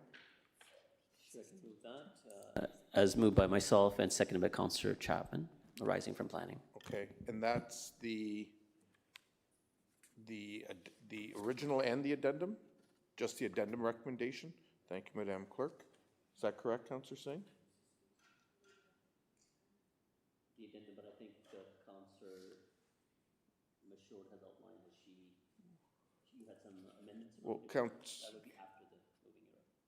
Yeah, so we have to move the original that's in front of us, and then we'll deal with the amendments. And yes, with the addendum. Okay, thank you. Councillor Michaud or Councillor Davy? Sorry, nobody's in the queue right now. Okay, Councillor Davy? Yeah, staff can bring up, I just sent, it's very brief. Oh, there you go.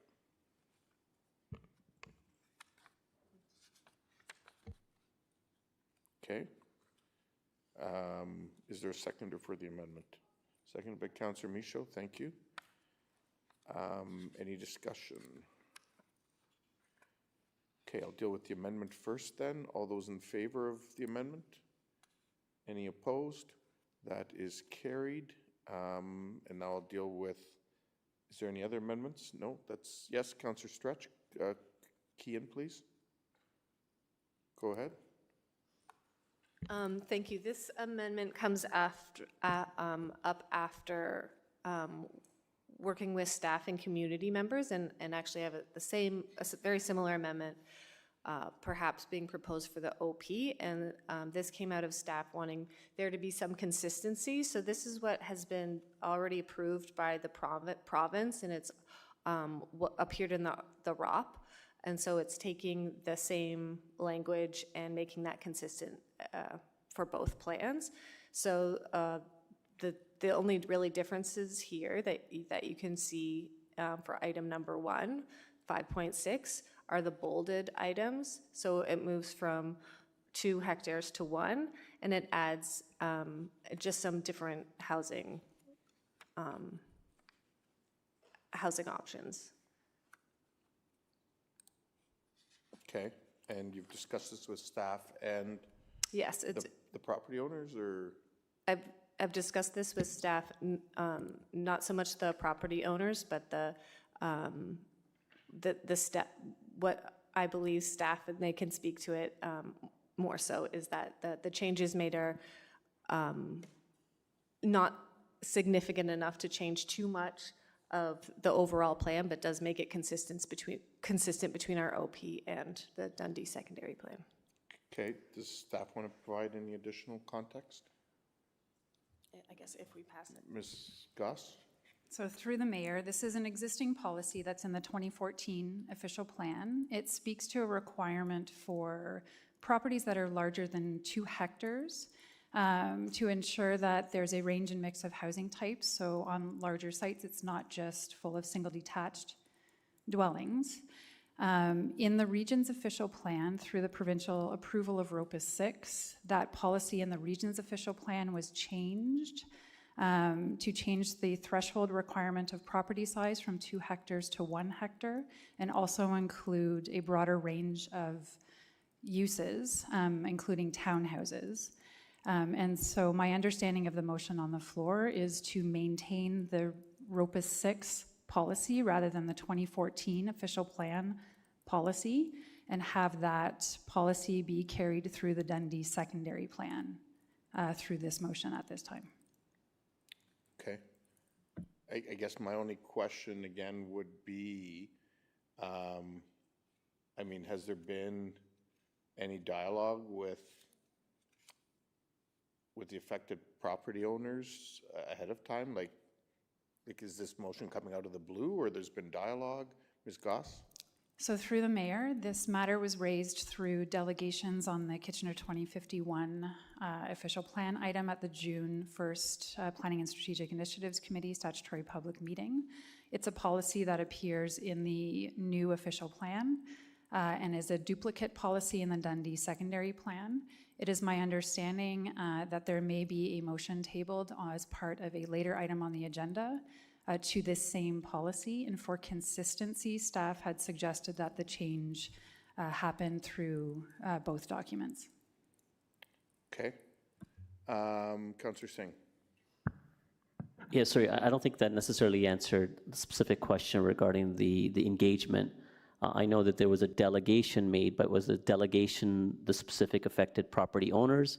Or was it an outside delegation that was giving a broad consult on the OP? So through the mayor, this matter was raised through delegations on the Kitchener 2051 official plan and not through specific landowner requests as part of the Dundee secondary plan. Okay, so you're saying that the delegations weren't the affected property owners? Through the mayor, that's correct. Okay, and we haven't directly engaged the affected, the developers or property owners specific to this change? I know that what's being proposed is because staff have anticipated that the same motion might be put forward as the OP, that aside as to maintain the consistency, but we don't understand the broad outcome of the change and what the response may be of the property owners yet. Through the mayor, that's correct. What I can add is the change to the size of property. So from a Dundee secondary plan greenfield context, the sites are already larger than 1 hectare and larger than 2 hectares. So that policy change in the lot size threshold, the policy would have applied to the Dundee secondary plan regardless of this change. Was this change as part of the overall recommendation by staff, this amendment? Through the mayor, this is not a recommended change from staff.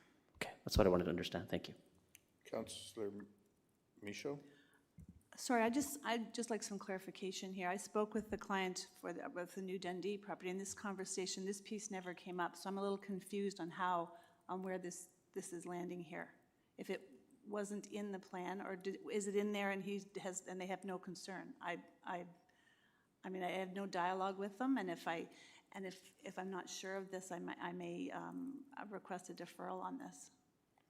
I don't know, I mean, I guess it's within council's purview to have a deferral, but we're in a world where we're trying to get the official plan. I appreciate that, but this conversation was never had. No, I agree. I see Mr. Eladi's still on online. Mr. Eladi, can you turn if you're able, can you turn your screen on? Do you have any response to this issue on behalf of your client? Well, in the context of Dundee, there wasn't a discussion about this particular change. I can tell you that, Mr. Mayor, to answer some of the councillors' questions. Whether or not there were discussions in relation to this policy regarding Kitchener 2051, I can't say that I was aware of those or directly involved in a discussion about this specific policy either. That's all I can say. There wasn't a discussion. We probably would have addressed it one way or the other, but I didn't have that opportunity, and I didn't have direction from my client. I don't know that they were aware. Okay, thank you. I do see Mr. Chauvin's here as well. Mr. Chauvin, did you want to add anything on this issue? Welcome, Mr. Chauvin. Oh, hang on. Go ahead. Whoops. Go ahead. Thank you, Mr. Mayor, members of council. On behalf of Activa and the number company, we haven't had any discussion either with staff with respect to this. I would note, though, that when we have reviewed that policy, and I specifically reviewed that policy in the context of... Can I just ask you to speak up a little louder?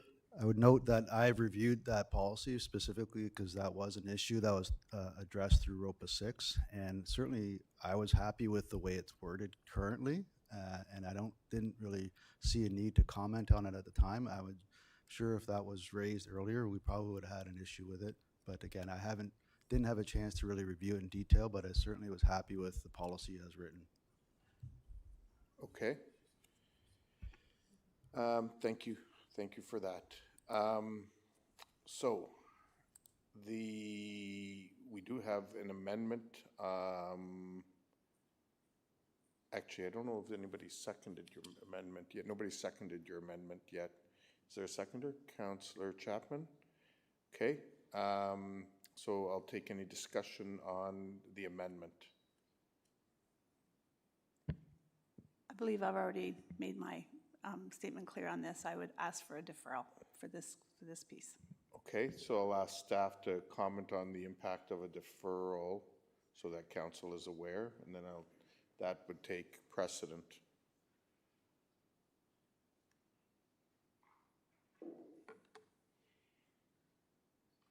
Ms. Goss? So through the mayor, if I may, a question of clarification, would the deferral be on the entirety of the official plan amendment to bring forward the Dundee secondary plan, or just a deferral of this specific policy?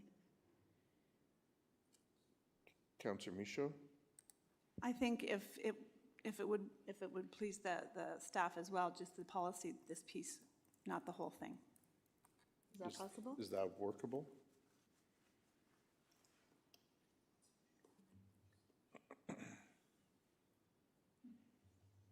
Through the mayor, I believe that's possible. We would need to pull this policy out of the official plan amendment and leave it for a decision at a future time. Sorry, can you repeat that again? We would need to pull this policy out of the Dundee secondary plan official plan amendment, or mark this as a deferred decision and revisit it at a later time. Okay. Councillor Ioannidis. Call to question.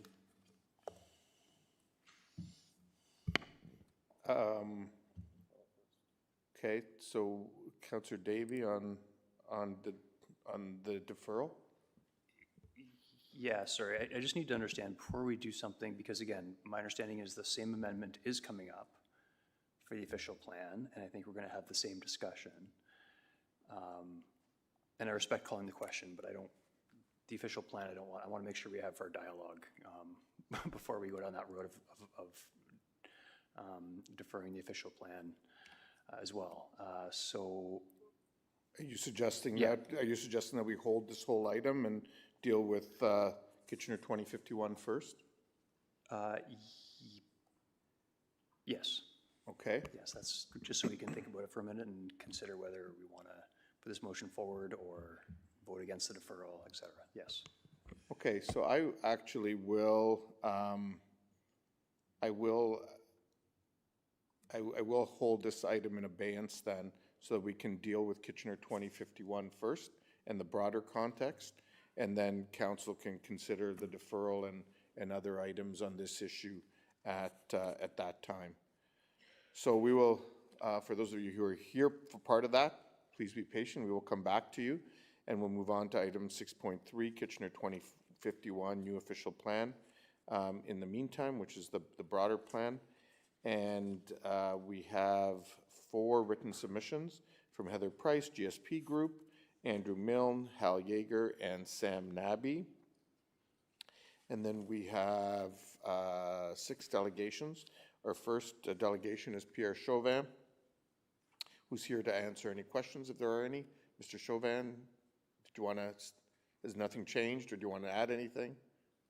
I'll let you come down.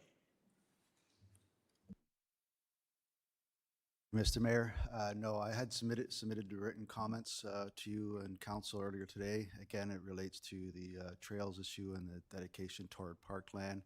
It applies both to the official plan and the new Dundee secondary plan. I won't be repeating those comments, but I do want to take an opportunity, though, to say that a lot of our comments were addressed, and certainly thank staff and all their efforts in addressing all those comments. I was involved in the other official plan in that process, and this process has certainly been a lot more positive than the last go around. So I certainly thank staff for the efforts that they took to meaningfully engage us and our clients in the process. And certainly as it relates to the new Dundee secondary plan, we hope that that does get approved this evening so that our client can get going on development subject to available water. Okay, thank you very much. Councillor Ioannidis, question of Mr. Chauvin? Yeah, just point of just clarification, because I'm really having a hard time hearing you. Did you say you're overall happy with where the direction this is going? And if I recall correctly, the last time you were here, you didn't you didn't prefer, your organization didn't prefer that you represent, didn't prefer to have trails not included in the parkland dedication. Through Mr. Mayor, that is correct. We still aren't happy with that current policy direction, and we would like to see the words trails removed from that specific policy reference in both the official plan and secondary plan. And so that position hasn't changed. I was saying with respect to a number of other comments we had, we are happy with those changes. So, but having said that, we're still concerned with the trails issue. Okay. Do I need to write this out? Because I want to remove that part. Sorry? I want to remove the part where trails are included in.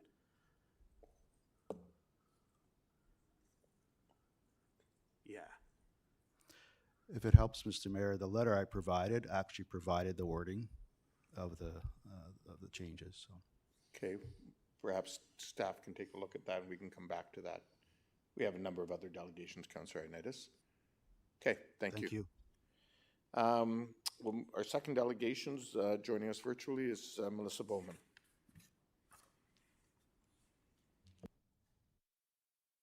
Welcome, Ms. Bowman. Ms. Bowman, you don't have your mic on. We still can't hear you.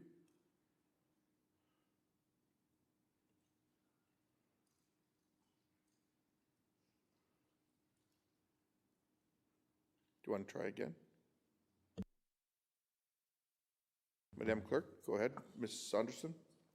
Hi, Ms. Bowman, would you mind trying to take off your headphones because maybe the software is not connecting to the headphones accurately?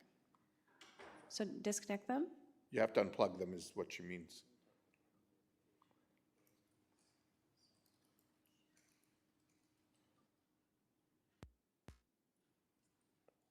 Nope, we still can't hear you.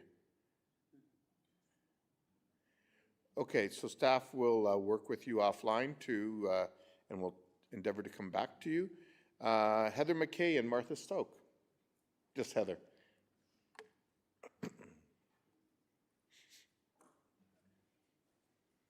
Ms. Stoke, hope you feel better.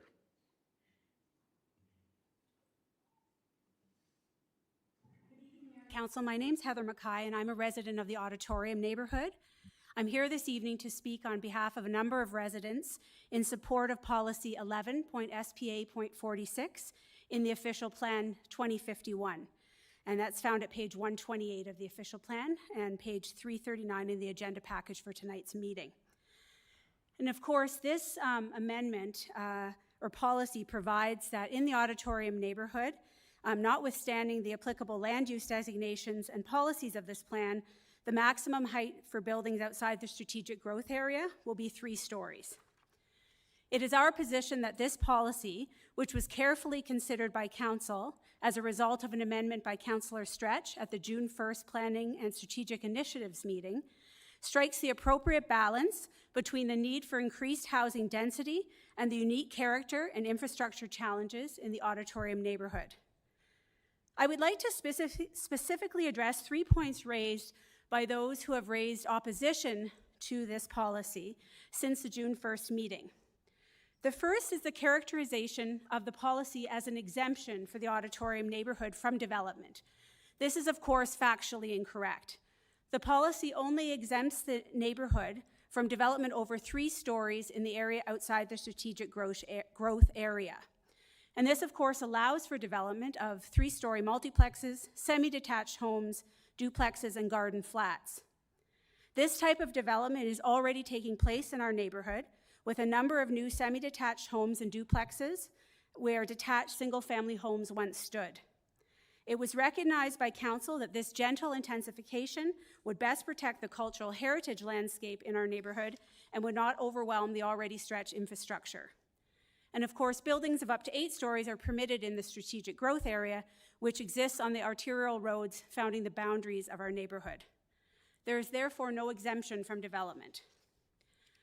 The second point is the suggestion that members of the Auditorium neighborhood who support the policy are not willing to do their part to increase housing density in the city. However, this is not the position of the majority of residents who engaged with council and the city on this subject. This is reflected in the approximately 24 letters written to City Council which supported the policy. Those residents recognize the need for each neighborhood in this city to participate in increased housing density, but we're concerned about preserving the neighborhood's cultural identity and the effect on existing infrastructure should the radical changes in land use proposed in the second draft of the Official Plan 2051 be implemented. This is also reflected in the petition presented to Council, signed by over 200 residents in the neighborhood, which expressly recognized the need for increased housing density, but requested more gentle intensification, recognizing the unique character and challenges of the auditorium neighborhood. And finally, I want to address the issue of community consultations. In a recent blog post, a critic of Policy 11.SPA 46 suggested that the last-minute exemptions given to the auditorium in Westmount neighborhoods undermined the integrity of the years-long consultation process the city conducted with respect to the Official Plan 2051. As raised by a number of auditorium residents who wrote to Council regarding this issue, the residents of the neighborhood did not become aware of the proposed land use changes until late April 2026, when they were brought to residents' attention by a resident in another neighborhood. This identified a gap in the city's consultation process. The city did not directly engage with the Auditorium Neighborhood Association about the Official Plan 2051, and because the auditorium neighborhood does not have its own community center, residents did not learn about the proposed changes through the city's presentations at community centers. As soon as the auditorium residents learned about the proposed changes, they moved quickly to communicate their concerns to council and city staff, which they'd not previously had the opportunity to do. Had they learned of the information earlier, they could have raised these concerns during the wider consultation process. So instead of contradicting the engagement process as alleged, the auditorium neighborhood participated in the engagement process as soon as it had an opportunity to do so, as did those who were opposed to the proposed policy change and who were able to present their views at the June 1st meeting as well. Council considered all views and voted in favor of the amendment proposed by Councillor Stretch. We request that Council uphold its decision, which strikes the appropriate balance between the need for increased density and the unique character and challenges of the auditorium neighborhood. Thank you very much for your time and attention to this issue. I'm happy to take any questions if Council has any questions. Thank you very much for coming in, Ms. McKay, and speaking on behalf of some in your neighborhood. There aren't any questions. Thank you very much.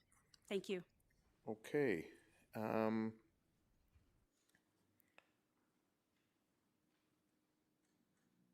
I'll now go to, actually the next person after Melissa was Heather Price. I'll now go to Heather.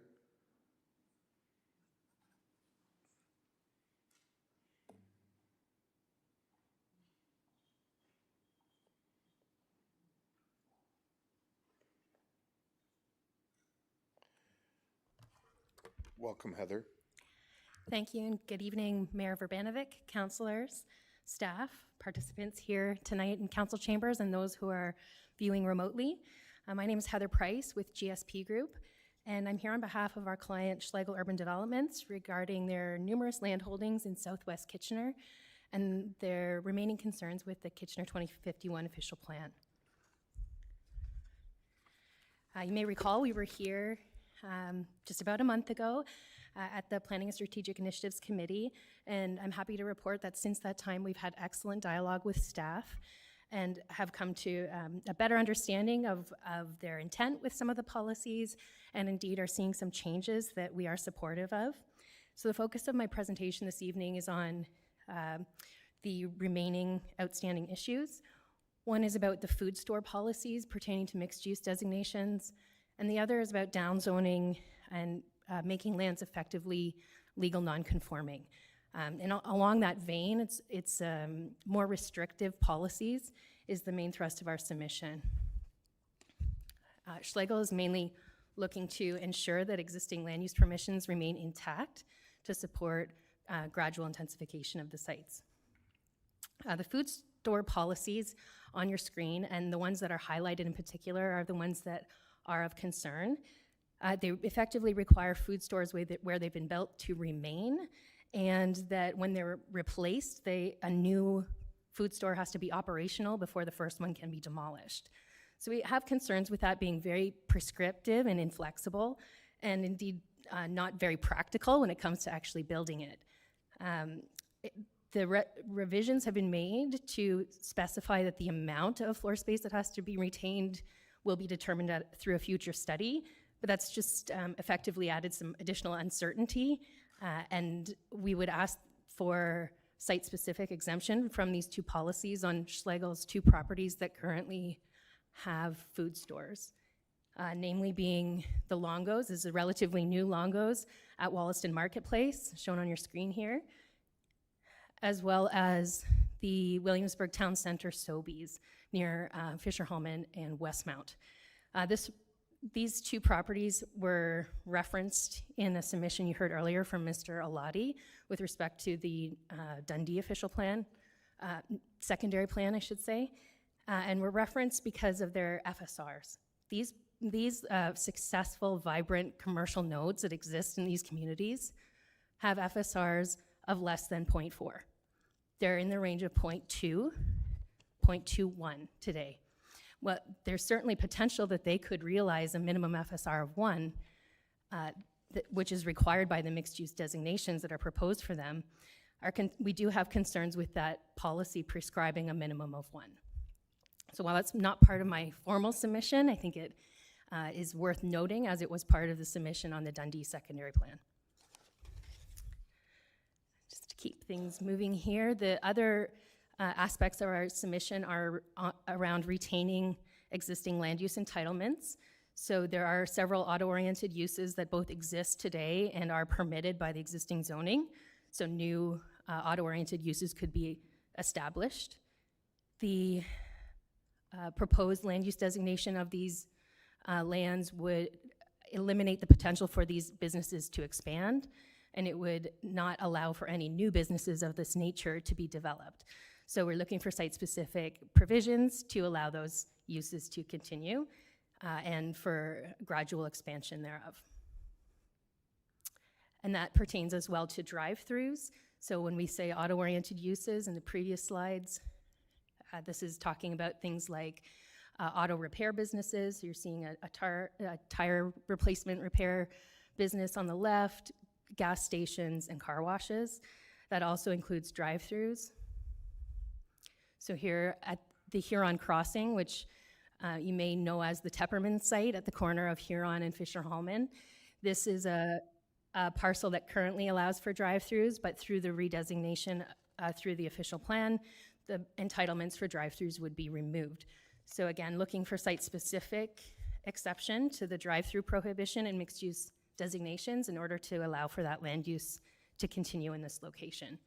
And once again, I think I can point out that this site, which contains a 2-story building, so with some office buildings above grade-related commercial, and a 2-story Tim Hortons drive-through, one of the only ones in Ontario, it comes in at an FSR of 0.45. So still quite a ways off the minimum of 1 that's required for the plan through the new official plan. So that concludes my presentation. I'm happy to answer any questions you may have. Okay, thank you very much, Ms. Price. Are there any questions of Ms. Price? Councillor Davey. Yes, thank you. I was wondering if staff could actually bring up, I do have two amendments to bring forward to address the formerly permitted auto uses and drive-through uses. I just wanted Ms. Price to take a quick look at them, make sure that they're appropriate. Okay, thank you. I can ask staff to do that. Ms. Price, if you can take a quick peek at these. Yes. Thank you, Mr. Mayor. These look to be similar to what we were requesting, and we thank Council for your consideration of these.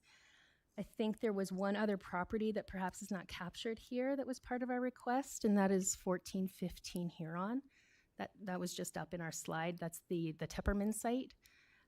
So whether that could be considered in the list that permits drive-through facilities, the first one. Yeah, We would it's ask for probably an oversight if staff could add that. I'd appreciate it. Okay. So staff are adding that 1415 Huron.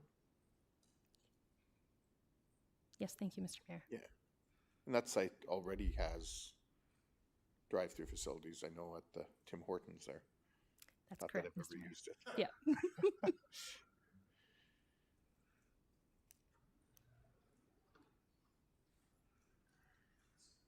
Okay, thank you. So we'll note those for later. Okay, Thank you. And those are all the questions. Thanks, Ms. Price. Okay, we'll now move back because I understand we do have Ms. Bowman online. Welcome, Ms. Bowman. Hi, can you hear me? We can now. Thank you so much. I'm glad it all worked out. Thank you. Thanks for your patience. I'm dealing with unfamiliar tech out of town. Yes, so I'm Melissa Bowman, and while I'm speaking as an individual this evening, many of my thoughts are shaped through my work with W.R. Yimby. Kitchener has spent years developing this official plan. It reflects thousands of conversations, 4 phases of engagement, and a clear commitment to building a connected, green, economically thriving, caring, and equitable city. It's a 25-year vision, one that must be consistent, principled, and fair. That is why I'm here to urge you to adopt the draft official plan as recommended by staff without the proposed amendments from Councillors Stretch and Johnston. Sticking with staff's recommendations gives us a city with diverse housing types, neighborhoods, and opportunities for residents at every stage of life. It does not give developers carte blanche, as some have suggested. What it does, it calls for reasonable, incremental growth in all areas of the city, with more density directed to strategic growth areas, growth that staff have clearly stated is essential to the plan's core values. And yet, we are being asked to carve out exemptions for 2 amenity-rich neighborhoods in Kitchener, exemptions that would require an official plan amendment for anything above 3 stories. Staff have been clear, this approach is not supported. It contradicts the plan's big ideas, and it undermines the principle that the role of all of Kitchener's neighborhoods to accommodate more housing so that more people, more families can remain in their neighborhoods as their life circumstances change is a core value of the plan. I want to emphasize that all neighborhoods, not some, not only those without the political influence to resist change. Why are we saying that these 2 neighborhoods deserve protection from even modest change while others must absorb more? Why are we reinforcing the idea that more housing is burdensome and some communities are too unique, too fragile, or too historic to welcome new neighbors? And we need to be clear that some of the feedback from those who oppose density is simply nonsensical anti-apartment rhetoric. Comments such as, no matter what, the 6 to 8 story structures will be an eyesore, mature trees gone, close neighborhoods gone, a sense of security gone, apartment buildings will destroy that. I'm concerned that by granting these exemptions, Council is validating such statements. Several councillors have said they found some of the public comments objectionable or even cringeworthy, yet adopting these amendments would reward exactly that thinking.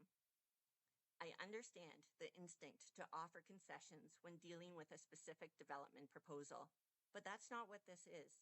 This is a long-term, citywide planning document. It is not the place for concessions that undermine Council's commitment to fairness, sustainability, and equity, as well as the integrity of the planning process itself. Hundreds of residents, including many who are typically underrepresented in planning, participated in shaping this plan. The engagement process was intentionally inclusive, equitable, respectful, meaningful, and responsive. To now concede to a small group of well-resourced residents, exempting them from a requirement as modest as 150 homes over 25 years is frankly insulting to those who invested their time and lived experience in this process. I also can't ignore the contrast between Council's unanimous support for the 57-story Vibe development and the concurrent push to shield Westmount and the Auditorium neighborhoods from even moderate density. While we need more housing of all types, how can we justify telling some, often lower-income neighborhoods, that they must accommodate massive towers while telling others, often wealthier ones, that they don't have to accept even 4 stories? I want to be fair. I recognize the work Councillors Johnston and Stretch have done with residents, and I'm not asking them to abandon those efforts and withdraw their amendments. Instead, I'm asking the rest of council to recognize that these amendments weaken the official plan and to therefore vote against them. Finally, I want to leave you with a quote that captures the heart of this issue. Historic preservation may feel apolitical, but space of any kind never is. In particular, historic districts, which often see more investment and interest than your standard neighborhood, shape a lot. Who belongs, who benefits, and whose history is worth preserving. Tonight, you have the opportunity to choose a future where everyone belongs, where every neighborhood participates in growth, and where our planning decisions reflect our values and not our fears. Please adopt the official plan as recommended by staff without the proposed amendments. I hope you'll consider a recorded vote for these amendments. Thank you. Thank you, Ms. Bowman, and there don't appear to be any questions. Thank you for coming in this evening. Okay, our next delegation is Andrew Milne. Welcome, Mr. Milne. Thank you very much, Mr. Mayor. Hello, my name is Andrew. I am a resident of the Old Berlin Town neighborhood. I also happen to be the chair of that neighborhood association. The concerns I'm expressing today are shared by myself, by Hal Yeager, by a large number of groups that he is going to be showing on his slides later. And I am asking you to treat the downtown and the protected major transit station areas the same you are treating the rest of the city with regards to institutional lands. Your stated goals with institutional lands are to protect them for future use, to make sure that from 2051 and hopefully onward, there is land for institutions and institutional uses because they help neighborhoods. To do this, you have the ability to require developers to prove that there is no viable institutional use for institutional lands if they wish to redevelop them, and to prove that there are sufficient lands for future use. It is stated that institutional lands are in the strategic neighborhood growth areas, and that institutional uses should be directed downtown, or major ones should be, and that you are going to work to increase the quality of public green spaces and other institutions and uses throughout the city. You've also encouraged people to co-locate community spaces, institutional uses, and other compatible uses. In the mixed use that we will, areas that we will see on the next slide, conversely, you talk about those being for housing, commercial employment, and institutional, prioritizing housing and employment. So these are the institutional lands in Kitchener. Everything that is marked in blue are institutional lands, and they are scattered throughout the city. Many of these are churches, community centers, and other similar places. These are the institutional lands downtown. There aren't many. The school that my daughter just graduated is on there. A few other schools are on there. Nothing else is on there. The Center in the Square that we were lauding as a wonderful institution is not on there. Kitchener-Waterloo Art Gallery is not on there. City Hall, the downtown community center, some numerous shelters are not on there. Conrad Center is not on there. The museum is not on there. Nothing is on there except for elementary schools. The St. Louis Adult Education Center, the Laurier School of Social Work is not on there. The pharmacy school is not on there. So, a thought experiment. A church is closing due to declining attendance, and over years of declining attendance, they have large financial liabilities. Their options are sell to a nonprofit for a small amount of money that will not cover their costs, and which the nonprofit doesn't have the money to pay anyways, or sell to a developer for a larger amount to cover their liabilities. They sell to the developer, the nonprofits and other groups that are using that space, they disperse, they go to other churches, they go to other places, that's fine. Now continue this for 25 years for all of these sites that I've just listed. Eventually, there could be no institutional lands left downtown because they are not designated as such, so you do not have the ability to say, we need to keep these. It is possible to combine institutional uses and housing. This is the Stanley Knowles Housing Co-op and the Toronto Public Library in Toronto.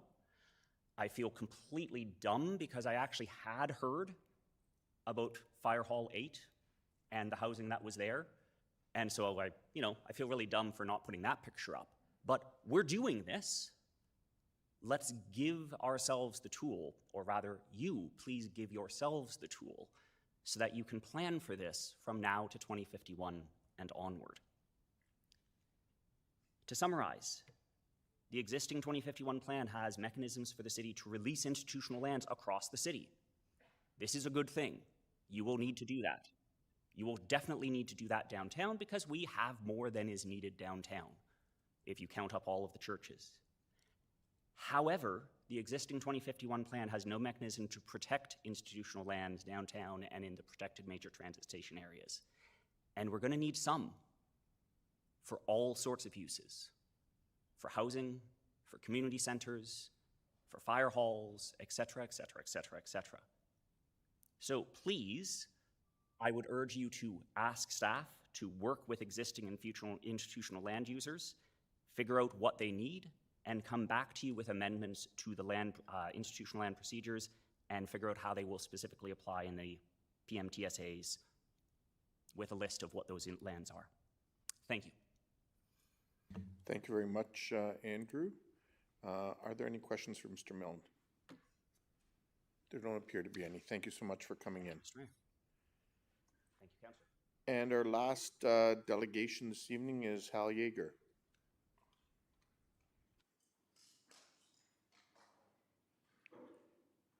Welcome, Mr. Yeager. Greetings, Council.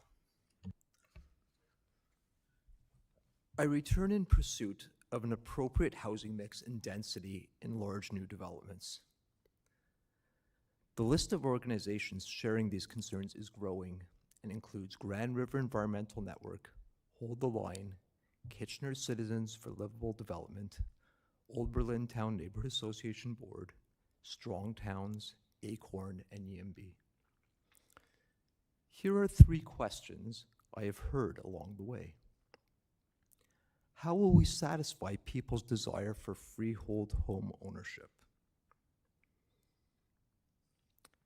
Here we see a build-out in conformity with Policy 3.9 that includes no multi-unit residences.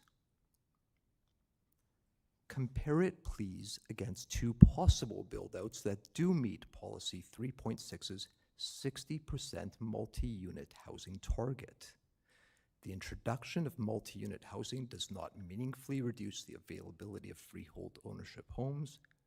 Because multi-residential units consume so much less land, we are able to offer freehold homes and simultaneously supply the targeted multi-residential units. And we achieve densities that are more self-supporting, even after the carve-outs of Policy 239. 2, don't we want to ease up on the development industry? First, a requirement for multi-residential units in new large developments does not add to the pressure. As shown, it does not harm the number of saleable freehold homes. It has no bearing on U.S. tariffs or the water crisis. The drop in international students, immigration, and population growth, which translates to less demand for housing, has no bearing on the form of housing needed, nor on the infrastructure costs associated with housing. Authorizing more low-density development will not address our housing crisis. We have already issued permits for thousands of units that remain unbuilt. And we have an excess of condos on the market. The crisis lies in the misalignment between housing that exists or can be built and people's needs and budgets. Building more low-density housing that increases the tax burden by externalizing infrastructure and servicing costs increases the cost of living, whether the cost is externalized onto all taxpayers in the city or across the province or country. Good policy will lower costs for all, which in turn increases the purchasing power of people looking for homes, which is helpful to the development industry. 3, how does Policy 3.9 compare with prior policy under the Region of Waterloo official plan? The key difference is that the ROP policy requires a degree of multi-residential housing, whereas Policy 3.9 does not. I believe Policy 3.9 is a regression from the ROP policy. Please note that the ROP policy was created as a minimum threshold for the entire region. It might be an acceptable ask of more rural townships. It is insufficient to achieve the goals and objectives of the Kitchener 2051 plan. I intend no criticism of our hardworking planning staff or the Kitchener 2051 plan. Indeed, the sections devoted to our shared vision, our shared values, and our shared future support these very requests, and the staff report reiterates them. Quote, "We will see these big ideas achieved only if they are applied through all policies." I therefore request the amendments on the screen before you. The amendments to Policy 3.9 ensure inclusion of multi-residential units to suit an array of budgets and needs. This allows for socioeconomically mixed communities, supports higher densities, and enables complete walkable communities. The amendments to Policy 2.38 help achieve a true density closer to 80 residents and jobs per hectare, the minimum needed to support transit after the carve-outs of Policy 2.39. This in turn would better cover the infrastructure and servicing costs. Thank you. Thank you. Thank you very much, Mr. Yeager. We do have some questions for you. Councillor Chapman. Yeah, thank you for the presentation. Can you explain how you get from 67 to 133 and 76 to 133 in your second Sure. amendment for policy? Can I 2.3? go back in the slide deck, please?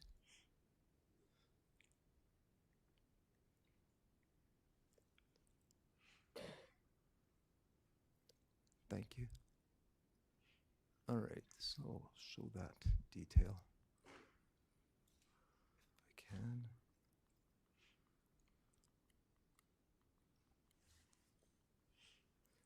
Okay, so we're talking about the request number 2. What's going on here is essentially because Policy 2.39 allows carve-outs, it says when we're calculating density in new greenfield developments, for example, we don't count highway freeways, we don't count transmission lines, we don't count these kinds of things. Collectively, these things can add up to 50%. Can change. I'll show you another one. Here's from Peel region, shows us how these components take place across the community, because we don't just have residential lands. So when we're looking at residential lands, but we've carved out these other elements, essentially we've halved the density. So we talk about the true density is now effectively half. So if you're trying to get back close to 80 people jobs per hectare, the minimum required for transit, then you need to beef up the numbers to accommodate for that carve out. And that's where those come from. I didn't try to ask for us to double the numbers, to say ask for 160 people jobs per hectare, because I understand there's some amount of play here. I mean, this is one example from Peel region, and maybe people can be a little bit more economical with their transportation utilities and whatnot. So I'm allowing some space for that. And in the PMSTA areas, that number is 160, correct? That's right. And is that with the carving out of the? No, in PMTSAs, we do not have these kinds of carve-outs. They are true densities that we're requiring, whereas in the greenfields, we allow carve-outs. So the effective densities, when we ask for, as the policy does, Policy 2.38 does, permitting these carve-outs via Policy 2.39, we're essentially saying whatever number we have there, divided by 2, roughly. Okay, my last question has to be with the first part of your what you'd like to see amended. Again, how do you get from 30% to 60%? Sure. So that 60% of new homes comes straight out of the target. So that comes from here. So these are the official plan proposals before us, and policy 3.6 says that we want to target a housing mix of approximately 60% multi-unit across the city. It also asks for things specific to townhouses and single detached homes. I don't think we need to get so prescriptive with specific kinds of new greenfields, but that 60% multi-unit comes straight out of this target. And if we're looking for that across the city, and we're looking for building equally and inviting people from all to be able to live in all neighborhoods, I think we need to have that kind of level of multi-unit. Clearly, that's the level that is needed, and that 60%, that whole target range was taken out of housing planning that the city has previously done. Okay, thank you. Okay, there don't appear to be any other questions. Thank you. Oh, sorry. You have more questions for Mr. I just Yeager? want to say I do have a motion amendment that I want to bring forward along these lines. Okay. When the time's There's right. a whole pile of amendments, including a potential deferral. But I understand from clerks that planning staff have asked for a recess in order to confer amongst themselves on everything. Actually, before staff confer, I'll ask Councillor Chapman to put her amendment on the table so staff can consider that as part of their deliberations as well. Do you have one more delegate? Oh, okay. My I don't have that apologies. delegation. My apologies, Mr. Mayor. It was a late registration, and I only ended up with it on my sheet. Okay, no worries. Michael Whitmer. Sorry? Michael Whitmer. Okay, if I can invite Mr. Whitmer forward.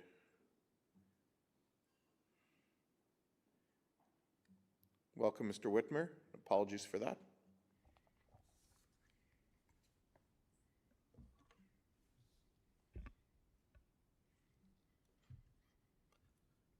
Good evening, Mayor Verbanovic, members of council, and members of the public watching at home. My name is Michael Whitmer, and I am a planner with GSP Group in Kitchener. I'm here this evening on behalf of DGF Group, the owners of 491, 425, and 563 Highland Road West, commonly known as the Shops at Highland and Westmount. And thank you for the opportunity to speak tonight regarding the final draft of Kitchener 2051, the city's new official plan. First, I want to acknowledge that we are supportive of the overall direction of the new official plan as it relates to this site. In particular, we support the mixed-use B designation, and we appreciate staff's work to recognize this long-established commercial plaza as part of a strategic growth area. This site has served the surrounding neighborhood for more than 40 years. It continues to provide essential day-to-day services, including pharmacies, financial services, medical offices, and restaurants that area residents rely on. Importantly, 2 of the existing businesses on the site include drive-through facilities that have existed and operated successfully for many decades. In earlier drafts of Kitchener 2051, the city maintained the full set of site-specific policies that currently apply to this property under the 2014 official plan. We appreciated that consistency, and we provided comments in support of that approach. Under the current official plan and zoning applicable to the site, new drive-through facilities are permitted as of right, subject to site plan control. However, in the June 2026 final draft of the official plan, we were surprised to see that these site-specific policies were significantly scaled back, and we were not aware of the change prior to the draft being released. Specifically, the condensed policy in the final draft official plan only speaks to 563 Highland Road and permissions for new drive-through facilities. The other broader and procedural policy change that I'd like to address is a definitive requirement for a zoning bylaw amendment to permit a new drive-through facility within mixed-use areas outside of PMTSA. From our perspective, these changes do not reflect a simple carry forward of existing policy. Rather, they alter the planning framework that has guided the site for many years. So our request this evening is straightforward and similar to other requests that have been presented. We are respectfully asking for 2 targeted site-specific revisions. First, we ask Council to reinstate the full site-specific policy framework as it exists in the official plan today and as it was presented in both the first and second drafts of Kitchener 2051. This would ensure that existing drive-through facilities can continue to operate as permitted and that the long-standing planning context for the site can be preserved. And second, we are requesting a modest additional policy clarification be added for 563 Highland Road that would allow a drive-through facility to be considered through the standard site plan approval process that would be supported by appropriate studies, including an urban design review and traffic studies, rather than requiring a separate zoning bylaw amendment and possible a risk of a future downzoning, as well as you've heard earlier tonight. To be clear, this does not remove oversight. Any future design proposal would still undergo full technical review by staff through the standard site plan approval process. It simply ensures that the process remains consistent with how this site has historically been planned.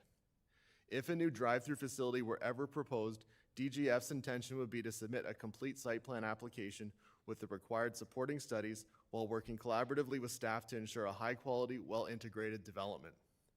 In closing, we respectfully ask Council to restore the full scope of the site-specific policies and maintain a planning framework as of right that reflects both the history and continued function of the site, including the permission for a drive-through facility. Thank you for your time and consideration, and I'd be pleased to answer any questions that Council may have. Thank you, Mr. Whitmer, and we do have some questions for you. Councillor Johnson. Thank you, Mr. Mayor, and thank you, Mr. Whitmer, for coming in this evening. I am the ward councillor for the shops at Highland and Westmount. This is the first that I'm hearing about this. Have you had an opportunity to speak with staff previously? Through the Mayor to Councillor Johnson, yes, we have. Okay. In our discussions with staff after the final draft in June was released, we were informed that it was a carry forward of existing policies and procedural framework, and we respectfully disagree with that interpretation. We feel that the official plan or the new official plan as it's being worded could remove drive-through policy as of right, and as I noted in my delegation, the current zoning bylaw and official plan both permit that policy. Okay, and if I'm clear about the drive-throughs that you're talking about, so it's the one at the bank at the corner, and it's the Swiss Chalet one that's Correct. currently there. So those are the two that we're discussing that are currently in place. Through the Mayor, that's correct. Yeah, okay, perhaps when we have our break, I'll have a chat with you if that's okay. Certainly. Thank you. Thank you, Councillor Johnson, and I don't see any other questions. So thank you, Mr. Whitmer. Appreciate that. Thank you. Okay, so Councillor Chapman, now if you want to state what your amendment may be, and so that staff have that information prior to the recess that they've requested.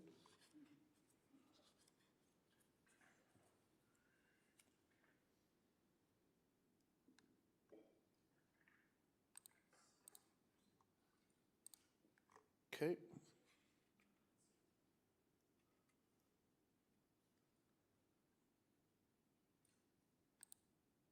Councillor Chapman, go ahead. Yeah, I just want to say, so it basically increases the percentage of new homes in new residential areas from the 33% or 30% to the 60%, in keeping with the general policies within the official plan itself. And the lower one is mentioned by Mr. Yeager, increases it from, the intensification increases from 67 to 133 and 76 to 133. Okay, thank you. Questions? Would it be helpful to staff if council had any questions to ask them now before the recess? Kind of getting a half yes. Okay, Councillor Singh, you have a question of staff? Go ahead. Yeah, can we have the motion back up again, if that's okay? The amendment, well, the Councillor Chapman's amendment? Councillor Chapman's amendment, sorry. Okay, there it is. For anyone that doesn't understand specifically what this means, can staff outline what the intended cause will be if we are increasing the density from 30% to 60% having to be non-single detached? In layman terms, what does this mean? Ms. Goss? So through the mayor, my understanding is that changing 30% to 60%, so if we think about a greenfield subdivision, it would require that 60% of new homes within each greenfield subdivision not be single detached, semi-detached, or street fronting townhomes. So essentially apartments or cluster townhouse dwellings. And so when it means anything that's larger than 2 hectares, how many acres is that for someone that doesn't know what a hectare is? 5 acres? Through the mayor, I'm going to have to do the math on that, sorry. About 5. Rosa says it's about 5. Yeah, about 5 acres. So in context, it wouldn't be anything in a built-up neighborhood. It would more likely be in a suburban or in a greenfield site. So through the mayor, the 2-hectare policy, as we talked about before, is typically going to be more often than not in a suburban neighborhood through newer planned subdivisions. This policy is not a citywide policy. This policy, the way it's worded, says sites of 2 hectares. So on every single site, we would have to implement this policy and require that 60% of the new homes be in apartments or cluster townhouse dwellings. Okay. I would suggest that that's not typically what we see in a greenfield subdivision context, and our greenfield subdivisions provide important lower-rise housing forms that contribute to the city's overall mix of housing. And through the official plan along the nodes along Southwest or greenfield suburban neighborhoods, the official plan already outlines greater density as part of the OP, does it not? So through the mayor, through the new official plan, there are strategic growth areas proposed both in the built-up area and in the designated greenfield area, which are the opportunities to accommodate higher intensity growth. So we are already proposing higher density growth comparative to our previous OP. Through the mayor, that's correct. And what's being proposed would increase that substantively even more so? Through the mayor, that's correct. Thank you. Councillor Davey. Yeah, thank you, sir. If you could just leave the amendment up there for a second, that'd be great. I just want to make sure, so sorry, so the existing recommendation, everything's exactly the same, just because I looked at this quickly, but everything's exactly the same except 60% has replaced 30%, is that correct?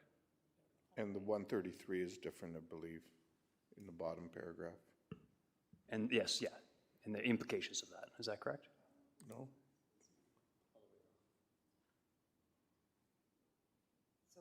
Sorry, Councillor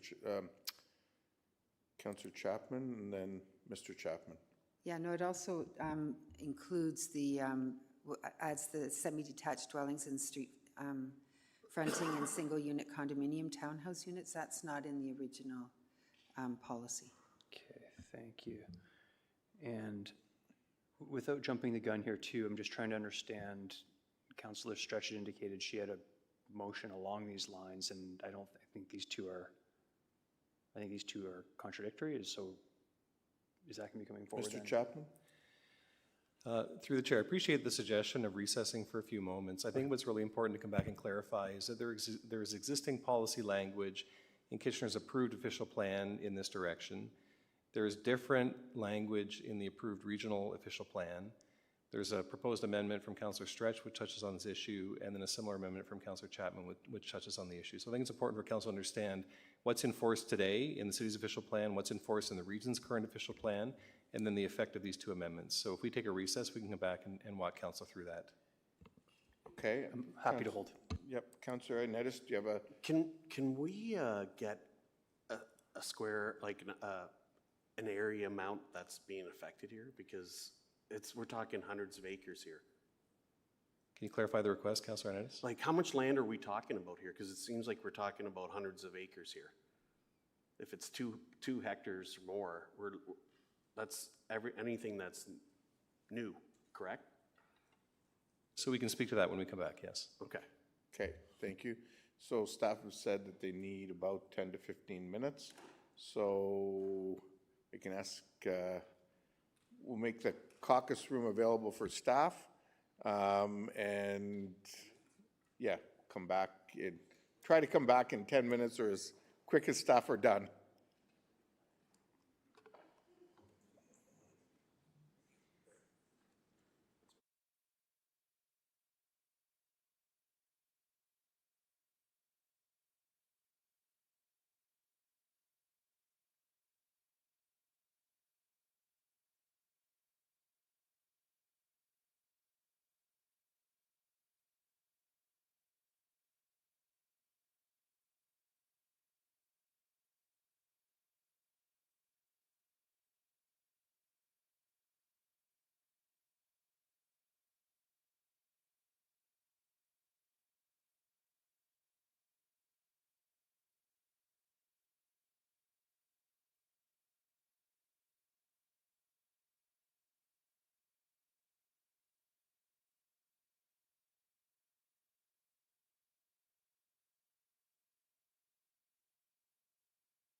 Well, staff had an opportunity to work through this.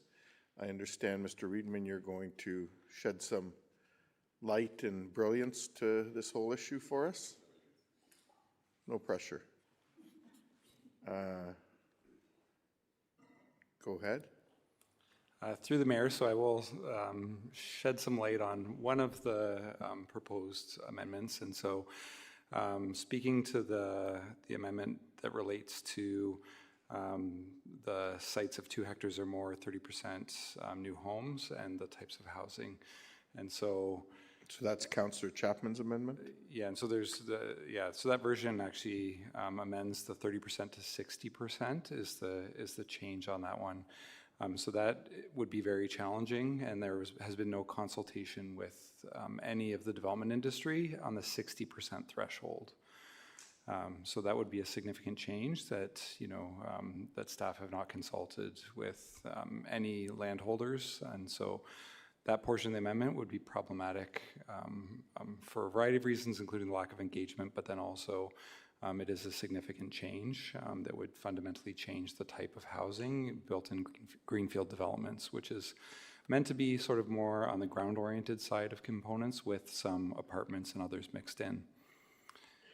And then so that leads me into the amendment that Councillor Stretch has brought forward, and so I think just to continue the dialogue on that one component. And so to be crystal clear, Kitchener 2051 Policy 3.9, which is the staff recommendation, stated that the site should be 2 hectares or more of developable land, a minimum of 30% of new homes in the forms other than single detached and semi-detached dwellings. And so that was applicable law through the 2014 official plan policy. And so that's been in place for over a decade now in the Kitchener's official plan. Councillor Stretch's motion, which amends the area to 1 hectare or more from 2 hectares or more, and then also adds street fronting and single unit condominium townhouse units. That is also applicable law, and so that was approved through the regional official plan. And so typically when staff evaluate something, the more restrictive law comes into place. And so there would have been engagement and approval through the region's official plan in both of those. Either of them would meet our density targets that we've calculated overall. The reason that staff had recommended the original 2014 recommendation is that it is more flexible and less prescriptive. And so if council wants to be more prescriptive, then Councillor Stretch's amendment would be more prescriptive. I can't even say the word anymore. Prescriptive. And if council chooses to be a little bit more flexible while still meeting our density target, that is the original staff recommendation. Okay, which is the 2014 plan. Okay, thank you. So, Madam Clerk, the advice is to go through those 2 motions and then the amendments from Councillor Davey, Ioannidis, and Johnson. Is that correct? Yes? Okay, so I think the first thing I will, though, get clear from Councillor Michaud, you're withdrawing your intention to defer. You can just turn on your mic. Because I want to make sure that's off the table. You're not deferring your motion. You're not moving a deferral anymore? Or not a... I'm not sure yet. Do I have to decide now? I guess. Well, because I would have to deal with your deferral first, but I thought you just told me that you're not moving... No, okay. Proceeding with your deferral. I mean, if it's something else, then tell me, but... No, I'm not. Fine. Okay. Thank you. So I will then deal with Councillor Chapman's amendment first. Mr. Riedman. Through the mayor, and so Councillor Chapman had a second amendment, which I don't know if you want to, if you would like to address Councillor Chapman's amendment in full. There was 2 parts to it, so there was a if you want to speak portion. to the other part. So I'd pass that over to Garang, who will start on that response. Okay. Garang. Thank you. Through the chair. So with respect to policy 2.38, the minimum densities noted over there of the recommended new official plan are grounded in the proposed provincial projection methodology guidelines that will apply across the entire province, providing consistency in approach. The densities are further supported through technical work completed by our consultants, Watson and Associates, who have experience with this work across the province. and informed the development of the provincial guidelines as well on this topic. As you would know, the official plan is also required to go to the province for approval, and the province will be looking at consistency with the provincial planning statement and provincial guidelines. Sorry, so is the net of all that the amendment is consistent or isn't consistent with provincial guidelines? Ms. Goss? So through the mayor, for further clarification, the 133 persons and jobs or residents and jobs per hectare tabled as part of this motion is a doubling, essentially doubling of density. The original recommended densities of 67 and 76 residents and jobs per hectare within the designated greenfield area are based on and consistent with provincial projection methodology.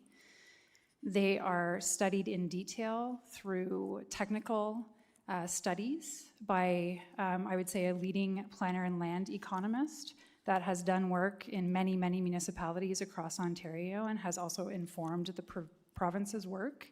Any change to those densities runs a risk of being modified out by the province and is inconsistent with the provincial planning statement and the provincial guidelines with respect to how we calculate densities. Okay, thank you. Mr. Reedman, you wanted to add something? Yeah, through the mayor, and so one additional addition is that we also planned all of the density around infrastructure enhancements as well. And so selecting a higher density would have implications on the broader planning framework of infrastructure to support the greenfield lands, pumping stations, and all those components. And so we've planned the official plan comprehensively, and so picking a different density target has knock-on effects that would have other implications.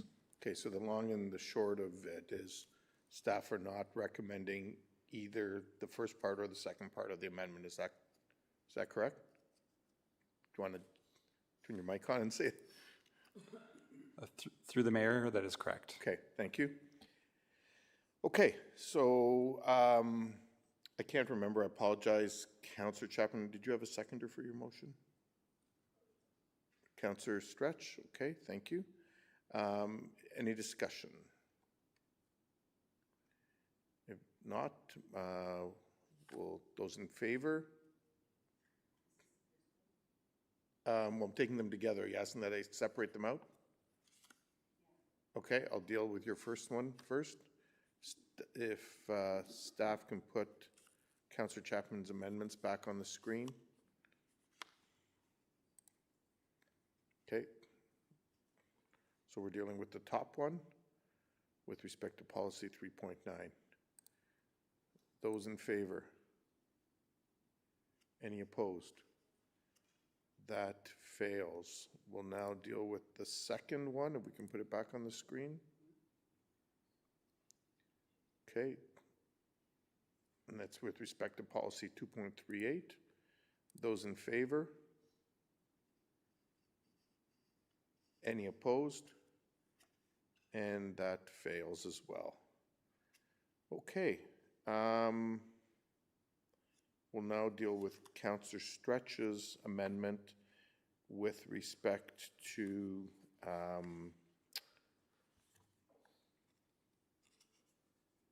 sorry, with just give me 1 second.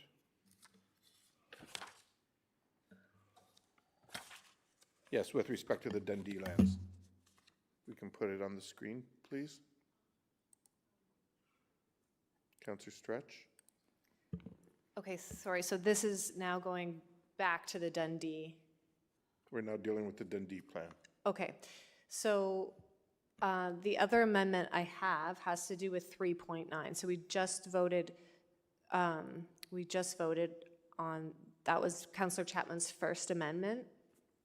No, we've dealt with on Councillor Chapman's both amendments. Yes, so her first amendment that she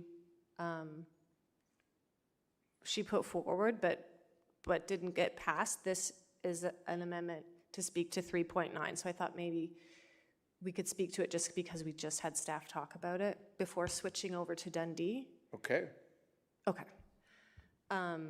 Sorry, can we?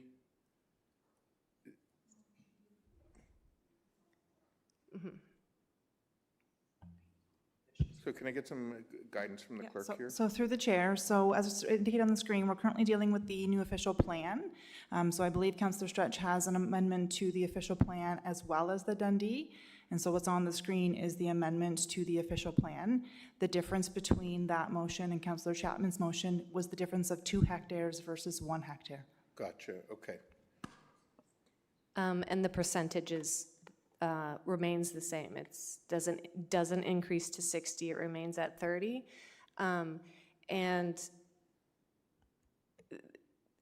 If this passes, I will then move an amendment for it to be consistent with within the Dundee plan, but if it doesn't pass, then I won't move it to be consistent, so that there would be consistency between the 2 plans. And this is what has been currently approved through the region's official plan, so it would remain consistent. But not consistent with our 2014. But not consistent with the 2014, to make that clear as mud. Okay, so do I have a seconder for this amendment? Councillor Chapman, thank you. Any discussion? So all those in favor of the amendment? Those opposed? And the motion fails. The amendment fails, rather. Okay, we will then go to Councillor Davies' amendment next.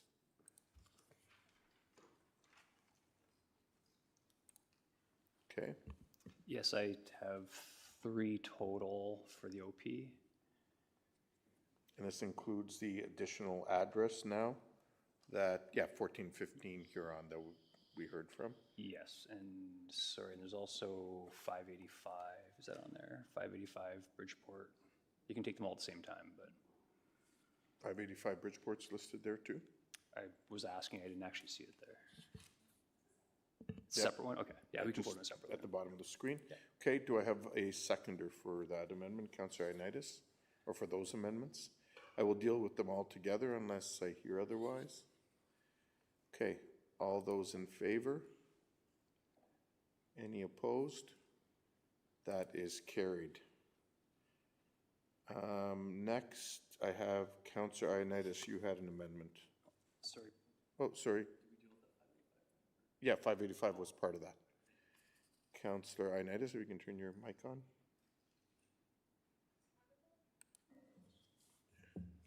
Go ahead, Councillor Ioannidis.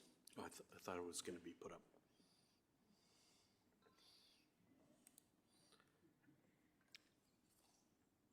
Now, we haven't heard from staff on this part yet. Actually, before you move it, can we ask staff, Mr. Reedman, are you still point, or who's taking this one? Mr. Stevenson, okay, if you want to click in.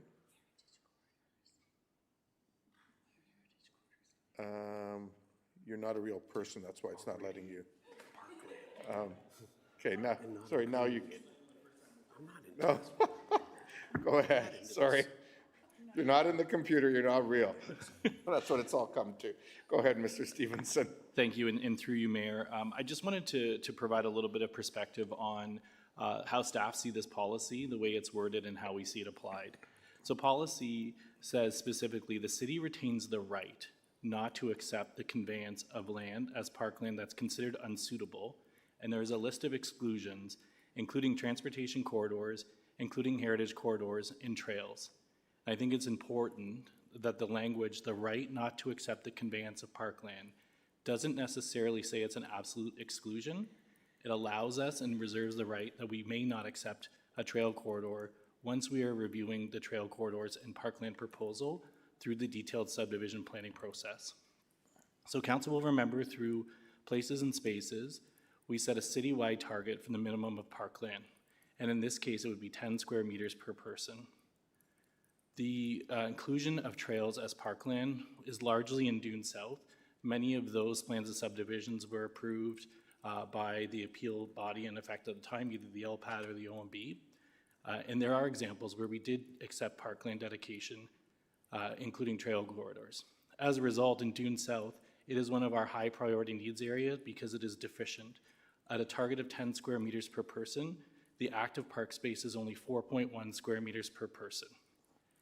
So if we continue to use the same rationale, and there's been changes to provincial legislation which actually implement new caps of our parkland dedication abilities to capture active parkland, and we can continue with the same methodology that we did, we can expect that we will continue to have parkland deficient new communities. Through our work in the parkland acquisition strategy, we know that if we're in a position where we're playing catch up and we need to acquire land using the Parkland Trust, it's the most expensive and cost prohibitive way to acquire new active park. In summary, I think it's important to understand that because of changes to provincial legislation, the calculations are different. We can require less parkland, active parkland, than we could before. The community expectations for parkland are different, especially in a post-pandemic world where we've seen increased use of parks.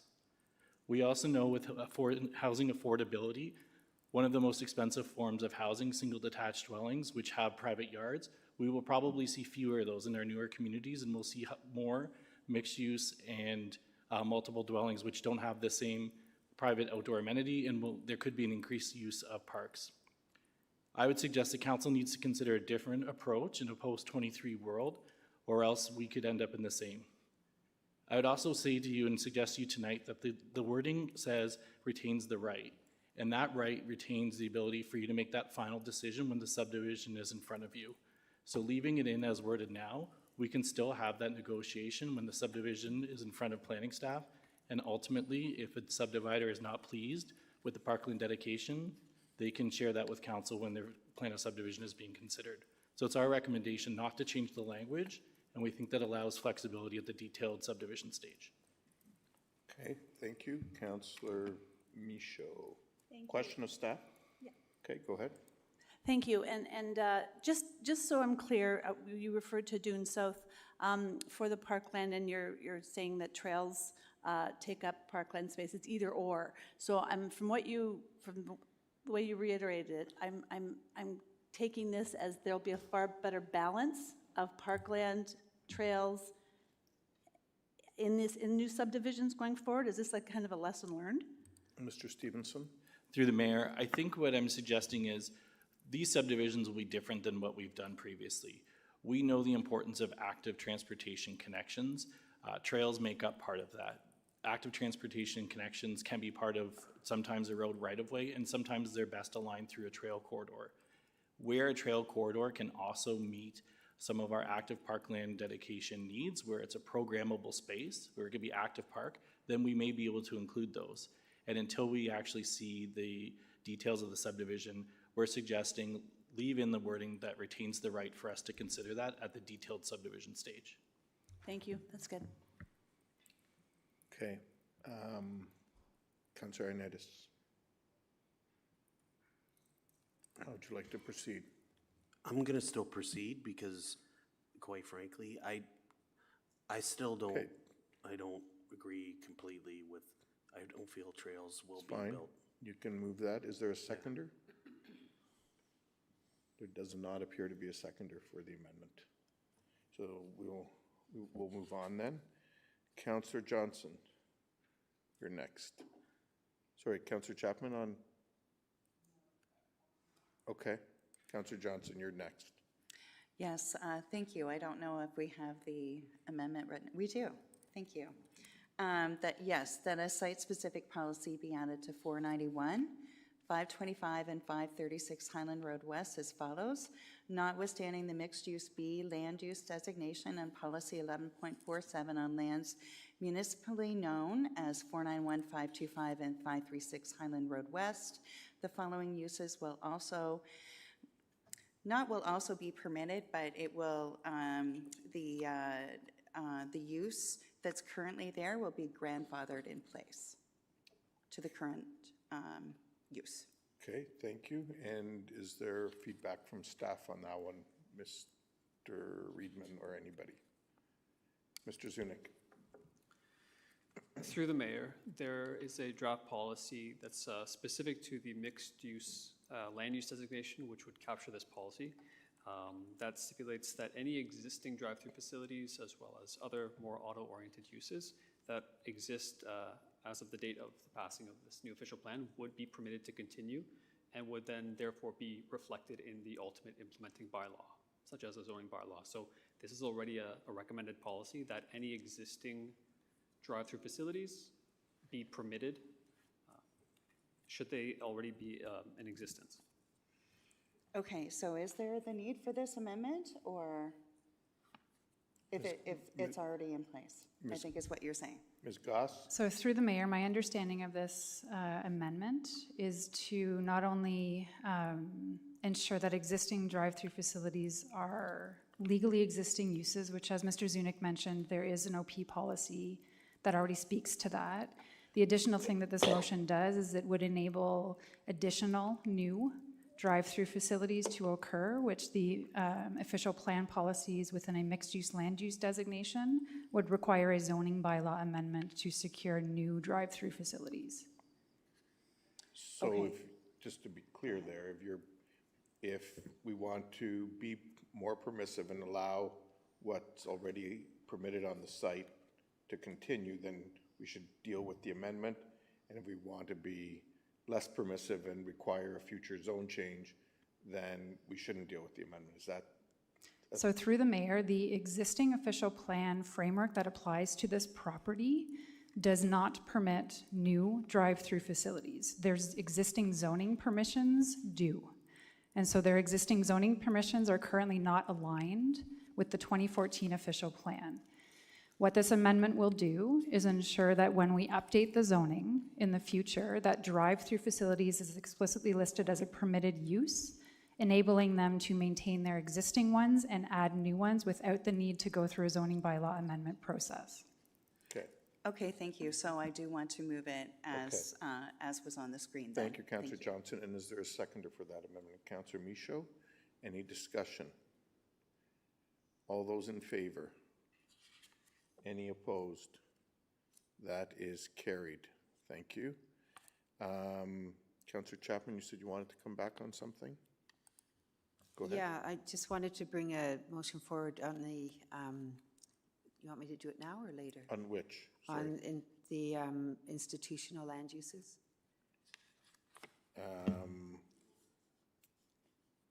Sorry, I guess now would be the time to deal with that? Yeah, okay. Well, she can move it. She can move an amendment. Okay, Councillor Chapman, does staff have that amendment? Yes. Okay, we'll wait till, sorry, Ms. Saunderson? Sorry? Okay, no worries. Take your time. Lots of moving pieces.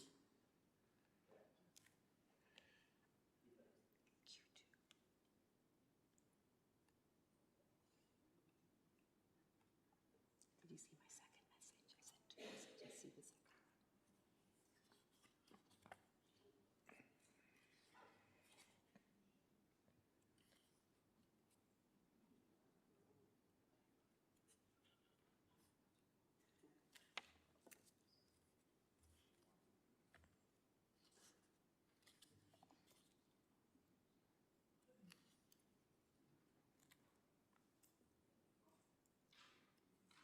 No, Diana. Okay, just change it.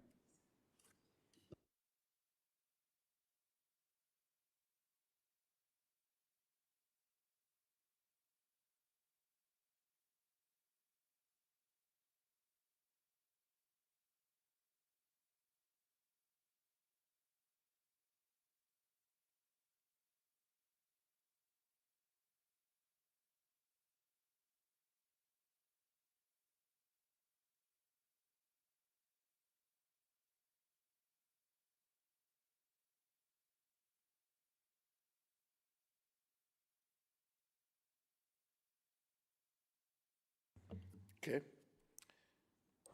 So, Councillor Chapman?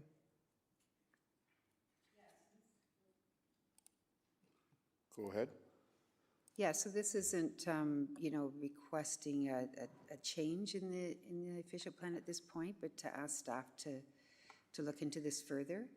And the logic behind this is that it would give institutional land uses more protection than they currently have under the proposed, well, under the official plan proposal.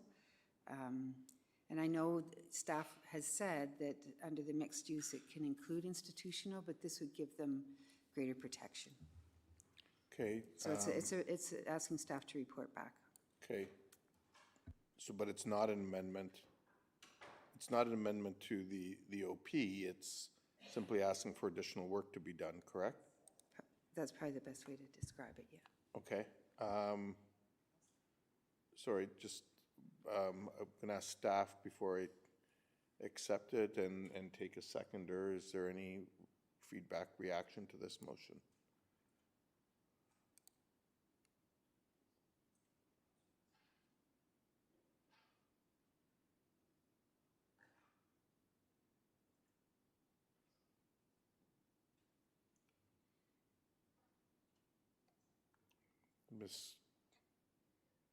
Mr. Reedman or Ms. Goss?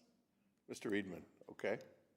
Through the mayor, so I believe a separate amendment that's more broadly scoped than this one is planned to come forward by another councillor. So I don't know procedurally how council would want to deal with that. Sorry? It's not coming forward. Oh, no, it's not. Apparently there's not another, okay, so I'm getting clarity now. So staff had not seen a version of this motion until now. You know, so if it is council's prerogative that, you know, we could potentially undertake the work, but this does not have implications on the official plan right now as it stands, and so this would be additional conversations. If we were to do this, our preference would be to look at it citywide, not just in the PMTSAs. Okay.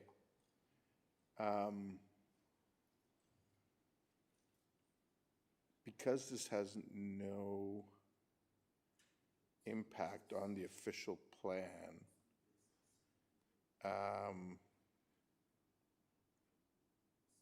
I would say that actually we should probably either waive notice on this or refer it to the next council meeting.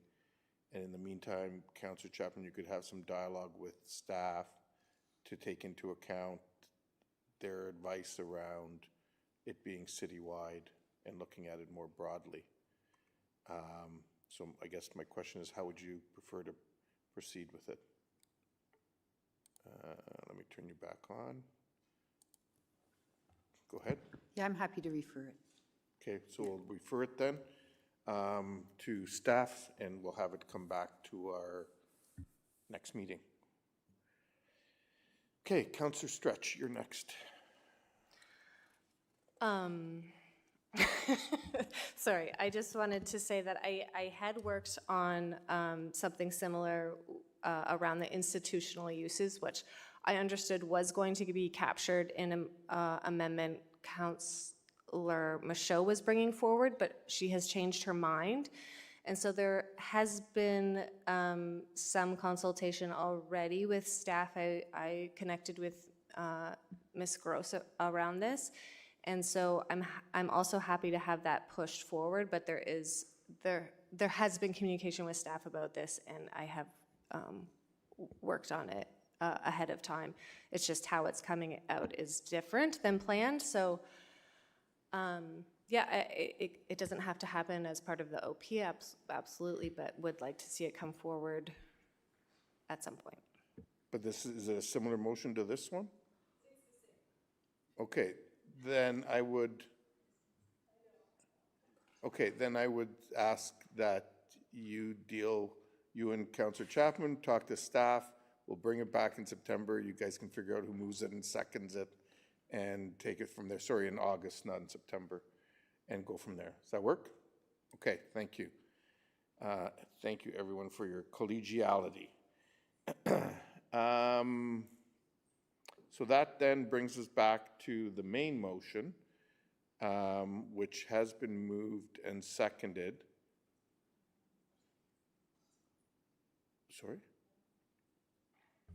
Through the chair, I don't have a mover and seconder, and I believe Councillor Singh has a conflict on this item. As PSIC chair, he would typically bring this item forward. Okay.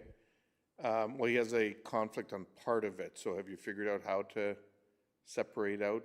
I think on the committee date, it was Councillor Chapman that chaired, so Councillor Chapman can. Okay, but we still need to figure out, so you're not voting on the whole thing? Oh, what are we on? We're now on the main motion. Oh, on the main motion, so it's my. Okay, can you turn your mic on, please? Councillor Singh?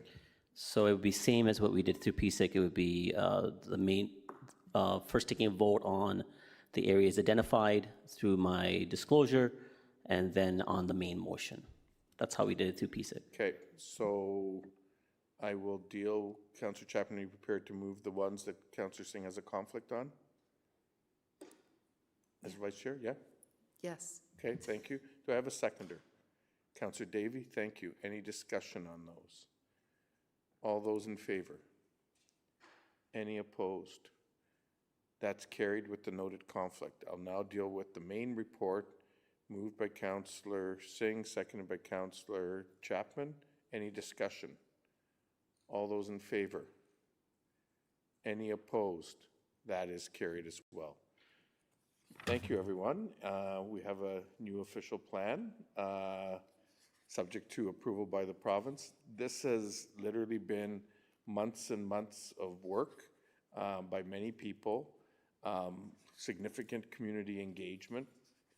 Our citizen committee that has helped lead this process or has helped inform this process as well. And I think this also makes us the first one out with an official plan in the region since the transfer of planning responsibilities to area municipalities. So I'd like to personally thank staff for all of their work and engagement. I'd like to thank members of the public who have engaged in the process throughout, regardless of what side of the outcome folks landed on. Thank you for all of your input and engagement.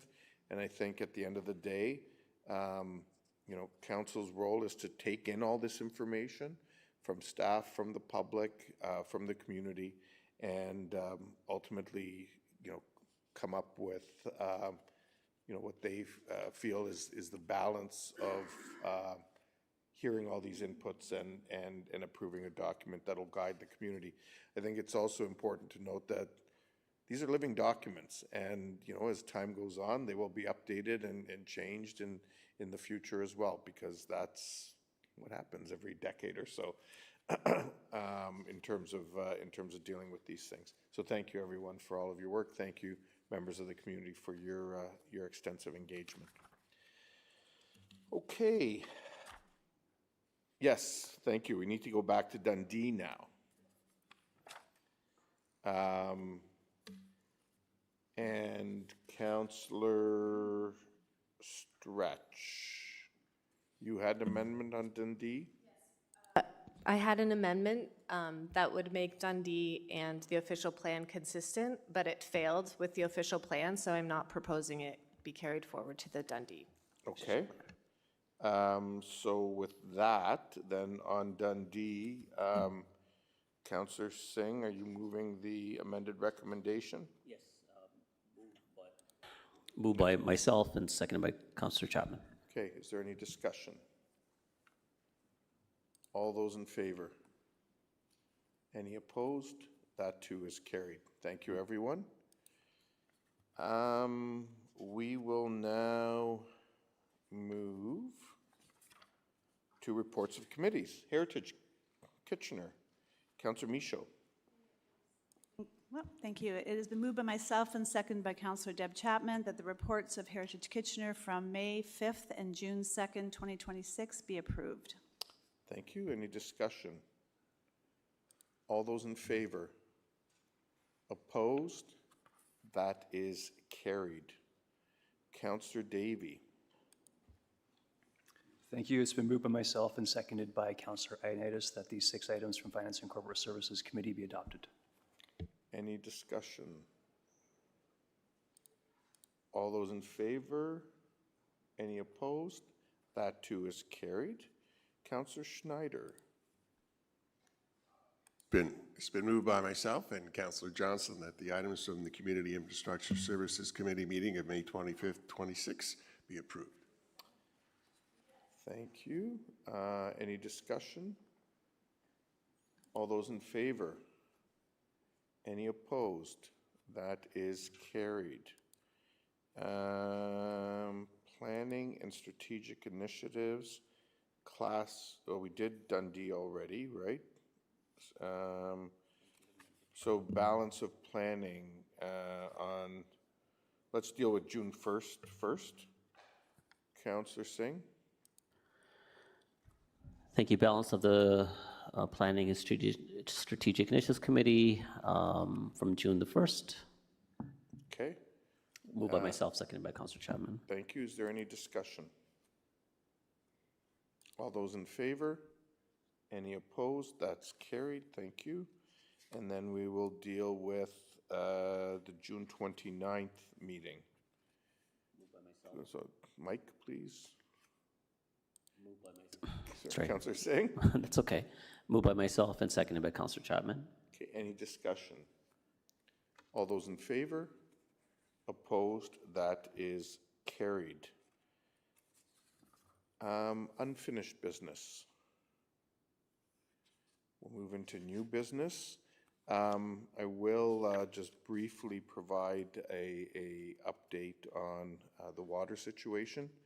Council, with everyone's diligent work over the last number of months between council and staff, we've all been working closely with the region to respond to the water capacity constraint affecting Kitchener and the broader Mannheim service area.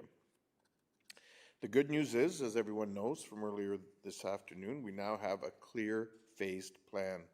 Through the interim risk management framework, new water capacity is being safely brought online, and the first 20 liters per second are slated to be assigned on July the 1st and available by the end of September, supporting growth for about 7,000 residents throughout that region. Additional supply is also coming online through well optimization, temporary treatment units, and longer-term infrastructure investments. Today, our job was to translate all of that into local decisions, and so the proposed water allocation bylaw and policy that we adopted earlier today gives us the tools to allocate limited capacity in a way that is fair, transparent, and aligned with our priorities. In passing what we did, it ensured that we prioritize housing, including affordable housing, complete communities, and projects that deliver the greatest community benefit. It also works alongside regional tools like forward-looking servicing agreements and capacity transfers, so projects can continue to move forward as new water becomes available. All of this is directly connected to Kitchener 2051, which we just passed as well this evening. That plan, as we know, sets out how we grow, but it's grounded in a simple principle. Growth needs to align with infrastructure and protect our water resources. So the decisions that we have made this evening are foundational. They ensure that as we build more homes, that as we create jobs and grow our economy and plan for Kitchener's future, we do so responsibly, sustainably, and with the infrastructure necessary to support it. This is not a permanent constraint, it's a transition. And with the roadmap that we now have, and that we are now moving forward with confidence, and we know that in the coming weeks, our area municipal partners will be doing the same.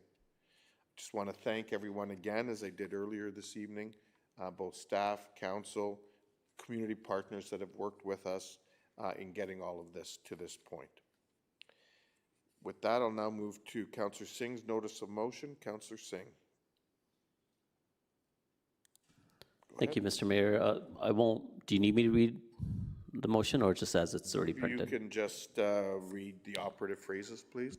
Okay, the operative phrase is, therefore, be it resolved that staff be directed to explore opportunities to enhance the city's pothole monitoring and repair program, including improvements to data collection, tracking, reporting tools using AI technology to provide more accurate and timely information, roadway conditions. B, options to optimize resource allocation and response times for pothole repair. taking into consideration service demand and operational constraints, and C, using data to inform long-term approach to roadway maintenance and asset management, including service level expectations and funding strategies, and therefore be it further resolved that staff report back with findings and recommendations through a future budget discussion. I'll Okay, thank you, Speak to Councillor it when- Singh. Yeah, please go ahead. Yeah, I think this is, Actually, sorry, before you do I have a seconder for the motion? Councillor Schneider? Go ahead. yeah, thank you. This is really arising from seeing, I think, the increased pressure and complaints received from our constituents regarding the general conditions of the roadways. I know our staff do a phenomenal job in meeting the overall legislative requirements of road safety and road conditions.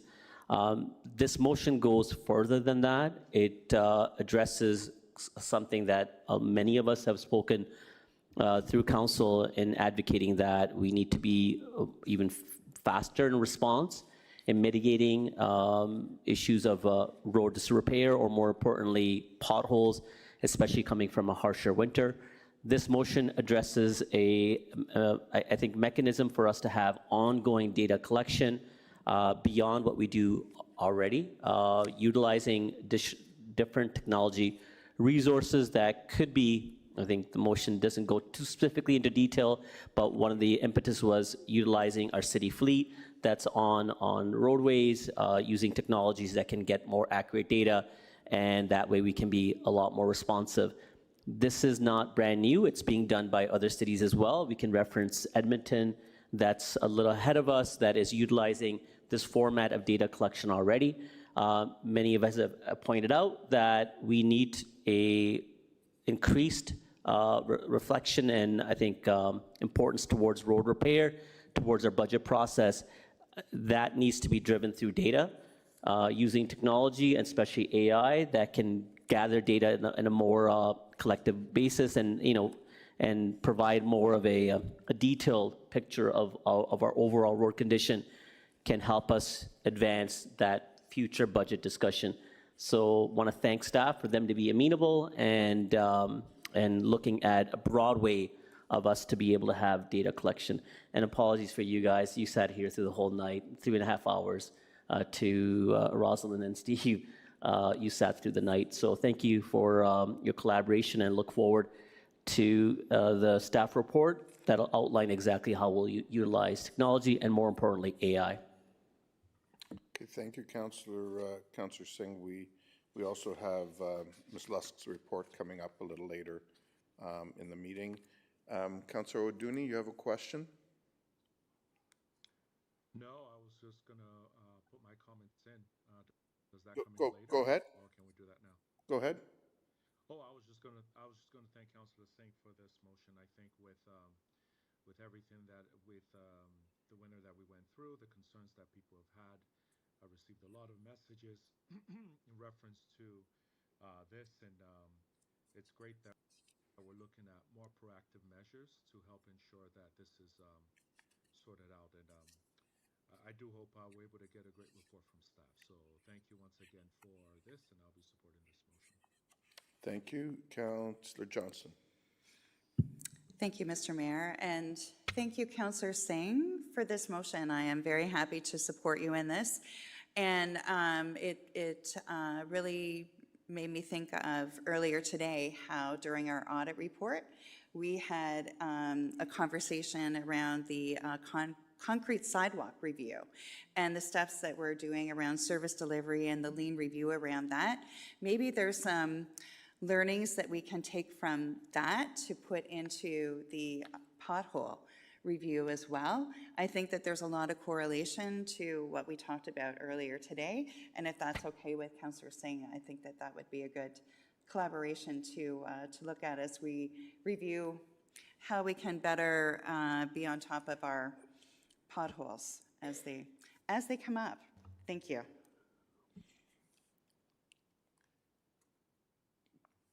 But to be clear, you're not looking for an amendment, correct?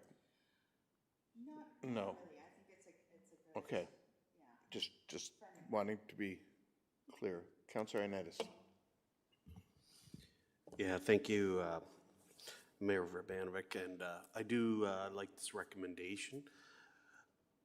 I like all the where we're going, but at the end of the day, what we really need is, we need some different form of way of filling these potholes in the winter. Is there any other technology out there? Is there any other processes out there that can do this, that I'm, like, because to me, there's gonna be this gap. Doesn't matter what we do, whether we pick a million potholes, and we know that there's still gonna be a million potholes that need to be fixed, but 6 months down the road. So how are we gonna solve this? Well, Ms. McGoldrick's going to answer all your questions. So through the mayor, thank you for the question, Councillor Ioannidis, and through the winter review, there was a strong correlation between extreme winters and the correlation of increased pothole incidents. And what we find is during a normal average winter, staff are able to maintain potholes throughout the winter period. One of the issues we experienced this year was the prevalence of the amount of snow and the snow-packed roads, which meant staff could not maintain potholes throughout the winter months until the spring thaw. And at that point, there was a significant number of potholes uncovered as the snow melted. And those conditions of wet roadways does not allow material to adhere to the road surface. And so there was a lot of temporary repairs until conditions allowed for bonding to occur for more permanent repairs associated with the pothole. So we have met with some suppliers who have made, have suggested that there are other technologies available. We have not seen something that is efficient and effective for the roads. We continue to look, and we certainly have, to Councillor Johnson's point, a culture of lean reviews and continuous improvement. And so this is something we're always interested in learning more about different technologies, and certainly Councillor Singh's motion allows us to continue that good work. And in fact, we've been having discussions with the Innovation Lab around opportunities to enhance our monitoring around this. Okay. I don't disagree with what you're saying. I feel like staff are usually really good with our potholes and the maintenance and everything else, and it was no fault of staff's fault, in my opinion, that the roads were in the condition that they were last year because of a salt shortage. If that was the real culprit, was it not? So through the mayor, I would say the salt shortage and the extreme cold, we also saw that the average temperatures was much lower, and in that case, salt doesn't work. And so it was a perfect storm of not having the normal amount of salt availability and having to conserve, but then also this extreme cold temperatures, and then a late thaw, and then lots of rain. I would say that all those factors contributed to the situation. I agree with you on that. I just would love to see more investigations into different technologies, so that makes it a lot easier to do our work when the work is needed. And I know this is no fault of staff, or it's just, I think it's just the way things are. Just if there is something out there, just for us to be on top of it. Councillor Davey. Yeah, thank you. I just wanted to thank Councillor Singh for bringing this forward. This is actually really good. People throw around AI for everything. We'll use AI to fix this and AI to fix that.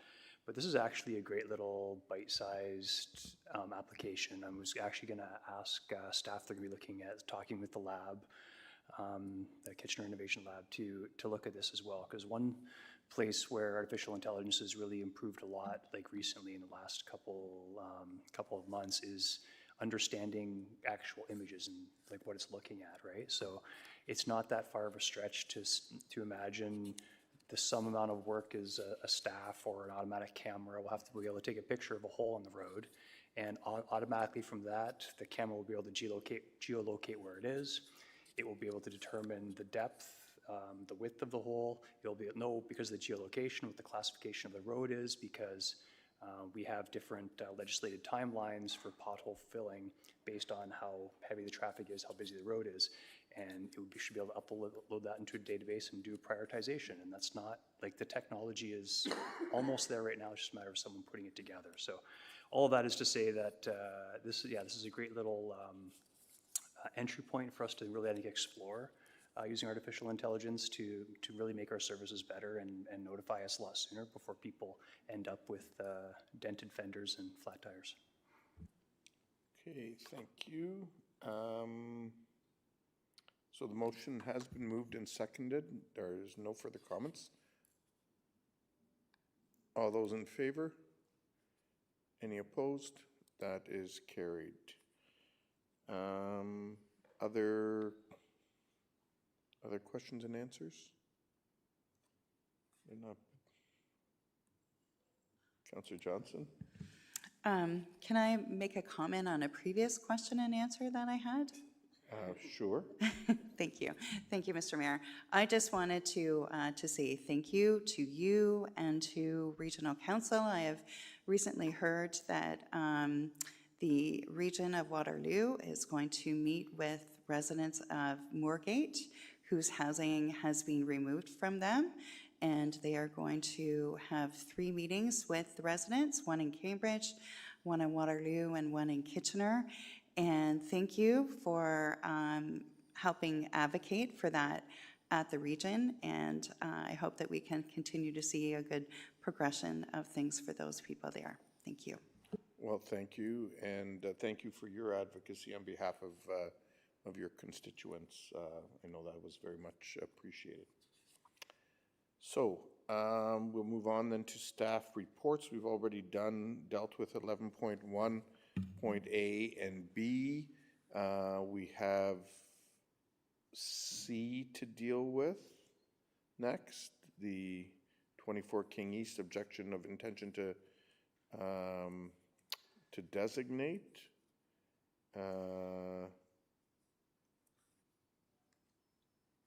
So motion, somebody want to move that? Then the motion is to take no further action and to allow the period to expire for 24 King Street East. Moved by Councillor Davies, seconded by Councillor Stretch. Any discussion? All those in favor? Opposed? That is carried. Thank you. We'll now go on to, it's actually 10:51. We may need a few minutes extra. I need a motion to go past 11. Councillor Schneider, seconded by Councillor Chapman. All those in favor? Opposed? That's carried. Thank you, everyone. Ms. Lusk, over to you. Nothing like talking snow before a heat wave. Maybe it can help cool us down. Snow and a heat wave, right? Good evening, Mayor Urbanovic and members of council.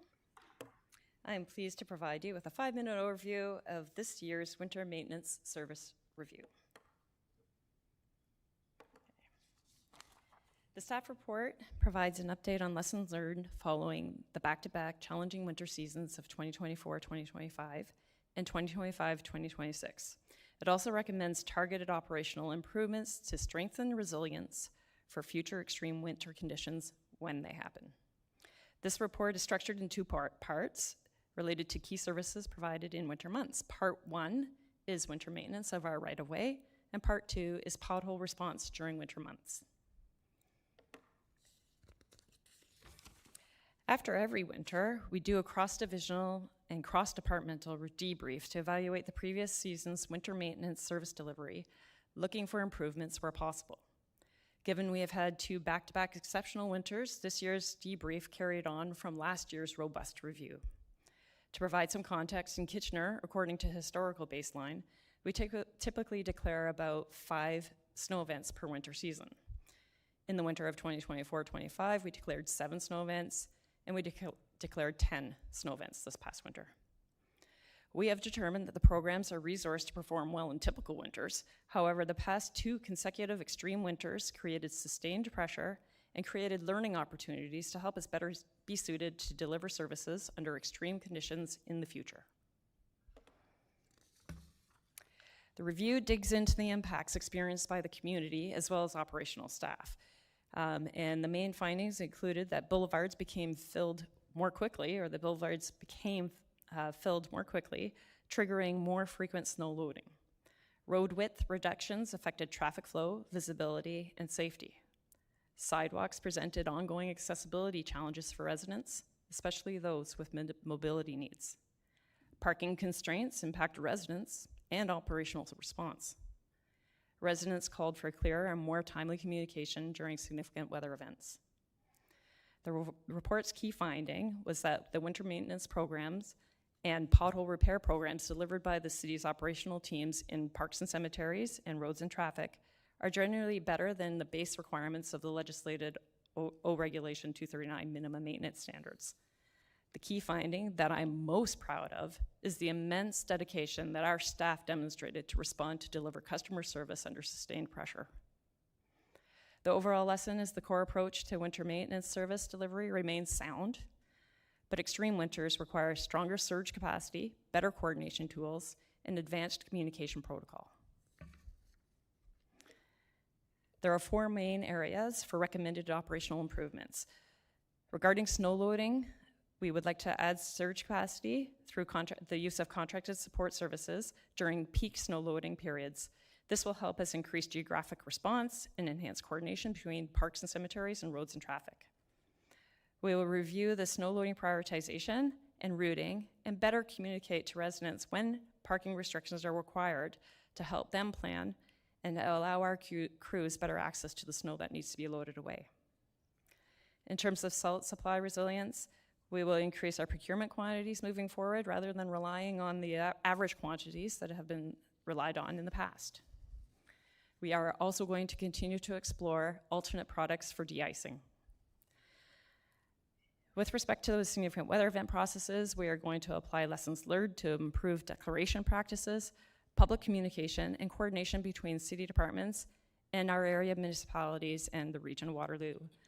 We are in the midst of creating SOPs related to the significant weather event process, specifically related to using a scaled-back incident management system, which is currently used by our Community Emergency Management Coordinator. In terms of pothole response, as we just talked about with Councillor Singh's motion, we are investigating the use of AI tools to align service requests, inspections, and asset condition data for routing of temporary repairs and, more importantly, for capital planning. Surge capacity will be used through additional contracted equipment, and we have recommended to invest capital resurfacing programs, which was recently supported by you at Council with your decision to invest in doubling the resurfacing budget through the Building Faster Fund. With Council's approval of these recommendations, we expect the outcomes to be stronger resilience and more consistent service delivery in extreme winter conditions. The recommendations of this report have no immediate operating or capital budget impact. I'm happy to take any questions. Okay, thank you very much. And we do have some questions. Councillor Singh. Yeah, thank you, Rosalind. I think this is a really responsive report outlining, obviously, issues that we're dealing with right now. Will this also help us advance future budget as well? I know there's no budget impact based on the reporting and the recommendations, but could there be a future conversation as to how we're prioritizing relative to advance of future weather events? Yes, certainly. If it's not recommending any operational changes right now, but in the future, as we take a look at some of the ways that we're going to be actually merging all of the data, the multiple data sources together, using more technology, potentially AI, there may be some operational impacts, and certainly we would come back to Council if there are going to be some impacts. Okay, all right. Let's have a comment later on. Okay, thank you. Councillor Stretch. Thank you.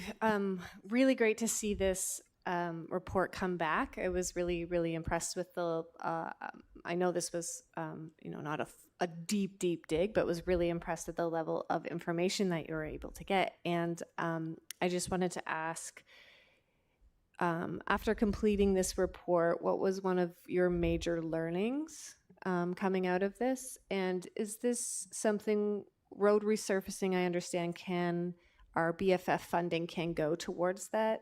And so does that free up any money that we had allocated, and how could we see that spent? Okay. Through you, Mayor Urbanovic, to Councillor Stretch. As we conducted the review, it became very apparent that we have a lot of data, and a lot of data from many different data sources. And the past 2 years have given us additional data points from service requests that have been received from residents, noticing some impacts. So what I learned was that we have a great opportunity to aggregate all of the data that we have, potentially using new technologies, AI tools, to better, and in terms of the Building Faster Fund, we can aggregate that data, specifically pothole data, pavement quality conditions, that is actually data that's collected from our asset management team, was historically collected by the asset management team.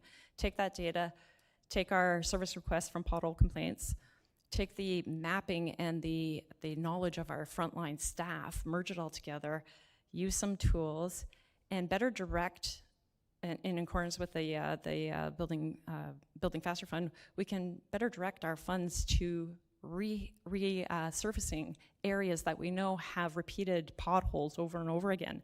And these are sections that may not, or typically are not, in the 10-year capital forecast for a reconstruction. So instead of having to deal with the repeated potholes over and over again and trying to find new technologies, we can actually allocate some funds to doing a resurfacing program in those sections that we know are problematic, like a medium-term kind of fix. What this does is, typically in the past, our top 10-year capital funding and reconstruction projects are based on gas tax, but using this grant funding frees up the gas tax for us to use in other locations that typically wouldn't be able to use the grant funding. Yeah. Thank you, Councillor Stretch. Councillor Johnson. Thank you, Mr. Mayor, and thank you, Ms. Lusk, for this presentation.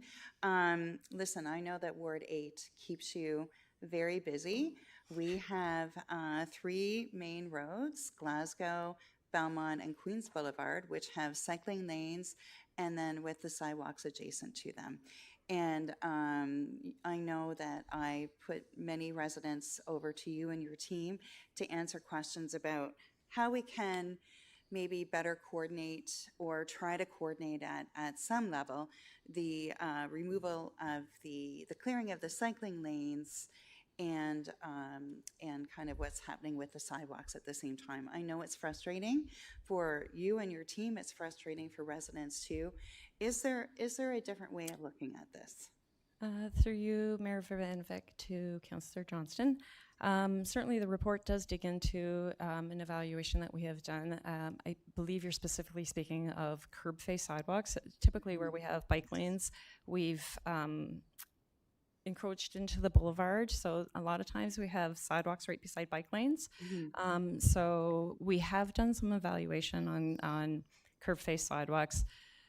Our current inventory, we have about 10% of the city sidewalks, so about 130 kilometers of the city sidewalks are curb face. In our evaluations, if we were to enhance a level of service to be able to load snow away from those areas, not even necessarily clear the sidewalks, but snow load away from those areas, it would be a significant enhancement to our operations right now. And that would be something that I would come back to council with, should we receive direction to do that. I understand. I do know that it really is a pain point for those that do have the curb-facing sidewalks, and I know that, one way or another, it's going to be painful for you and your team as you continue to deal with that. So thank you for keeping it on your radar. Yes. I did have another question as well. So City of Waterloo recently did a report just like ours, and they had talked about abuse, frankly, of the people that are driving the snowplows, et cetera. Can you speak to that as well? Sure, through you, Mr. Mayor. In response to Councillor Johnston, I certainly did see the report from the City of Waterloo. In fact, I had seen actual social media posts of the abuse that was actually happening to our friends up the street. And I connected with our colleagues there to say, hey, this is what's going on. We have had some similar, but not to the extent that has been seen. And also in, I don't know if you also saw City of Peterborough, there was some really flagrant attacks on operators in the City of Peterborough. We fortunately have not had as significant, and while there is some concerns that are shared with us, I think our staff are supported in the way that they need. They have abilities to speak to their supervisors, to their managers, and when and if we need, they know that if something is completely in violation of their safety, that we can call in the WRPS too. Thank you. I'll have comments about that too. Thank you. Thank you, Councillor Ioannidis. Do you have a question? Okay, go ahead. Thank you, Rosalind, for coming in, and I hope you're well rested from the winter. I know it was a challenging one, and that's why I'm going to keep my question this with regards to, are we looking at other products to fill in some of these maintenance gaps with potholes? Like, if I go online, I look at this product called Aquafelt. Seems to be used everywhere. So, yeah. I mean, are we looking at any of these things? And if we are, does it make sense even for our sidewalks? Because what I find, even when we were patching the sidewalks with the cold patch, it comes off in the winter, and we do it again next year if we don't finish it. So, anyways, that's my question. Are we looking into other products? Sure. Through you, Mayor Virbanovic, to Councillor Ioannidis. We are aware of the Aquafil product. We have tried it out in certain locations to limited success, as I can share. So yes, again, Denise McGoldrick also said, in an innovative sort of mindset, we are looking. We do try different products when they come, and certainly the conditions this past year with not being able, the fact that when the snow melted away from our snowpack, it was a testament to the normal amount of work that the teams do. We saw the potholes that normally are filled. And then it started to rain. So at the same time it started to rain, the ground was thawing. It's very difficult to get anything to bond into those potholes. You bring a good point up. Maybe it is potentially a solution, this Aquafil, for sidewalk ramping.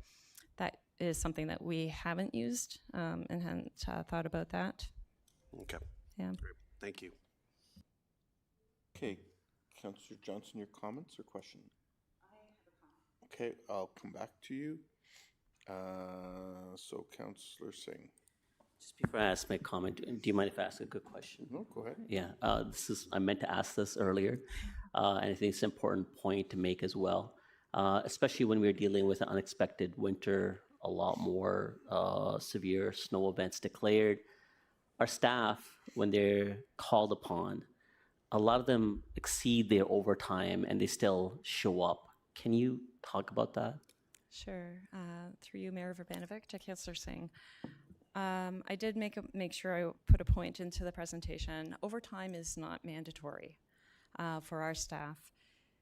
They show up, they are completely dedicated to delivering service through winter. So I know some of our colleagues in area municipalities had some struggles actually with staff coming in for the repeated snow events and to fight the storms.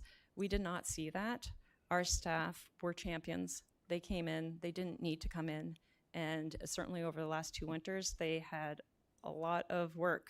And so they didn't need to come in, and they did. Thank you. That's really helpful for us to hear. I think you used the word snow champions. I think they're also snow heroes.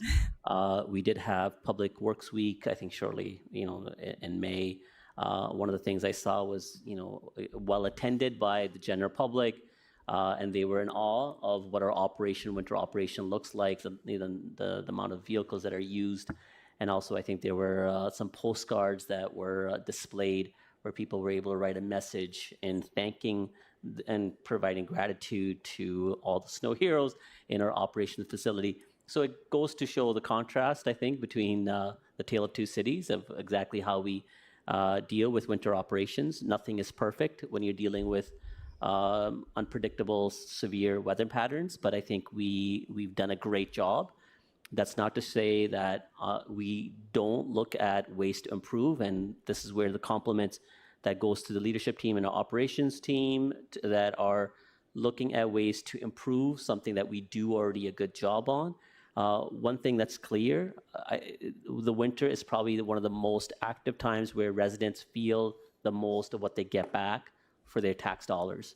And when we get that right, or we go the extra mile a little more, I think there's even tremendous more appreciation and satisfaction of the service delivery by the City of Kitchener. I think that's one of the reasons why we do generally perform well of overall satisfaction by our taxpayers as to what they pay in taxes. So compliments to staff. I'm really looking forward to the changes that are being outlined here. The two things that really I'm impressed by is the fact that we're going to be looking at refining significant weather event declaration process. That's going to help as well as enhanced surge capacity for extreme conditions. Looking at contracted, in some cases we just can't respond fast enough within the resources that we have, and if we can utilize the contracted services so that there are better road conditions, albeit. So I'm glad that staff are looking at both those mechanisms. Thank you. Thank you for your comments. Councillor Johnson. Go ahead. Thank you, Mr. Mayor.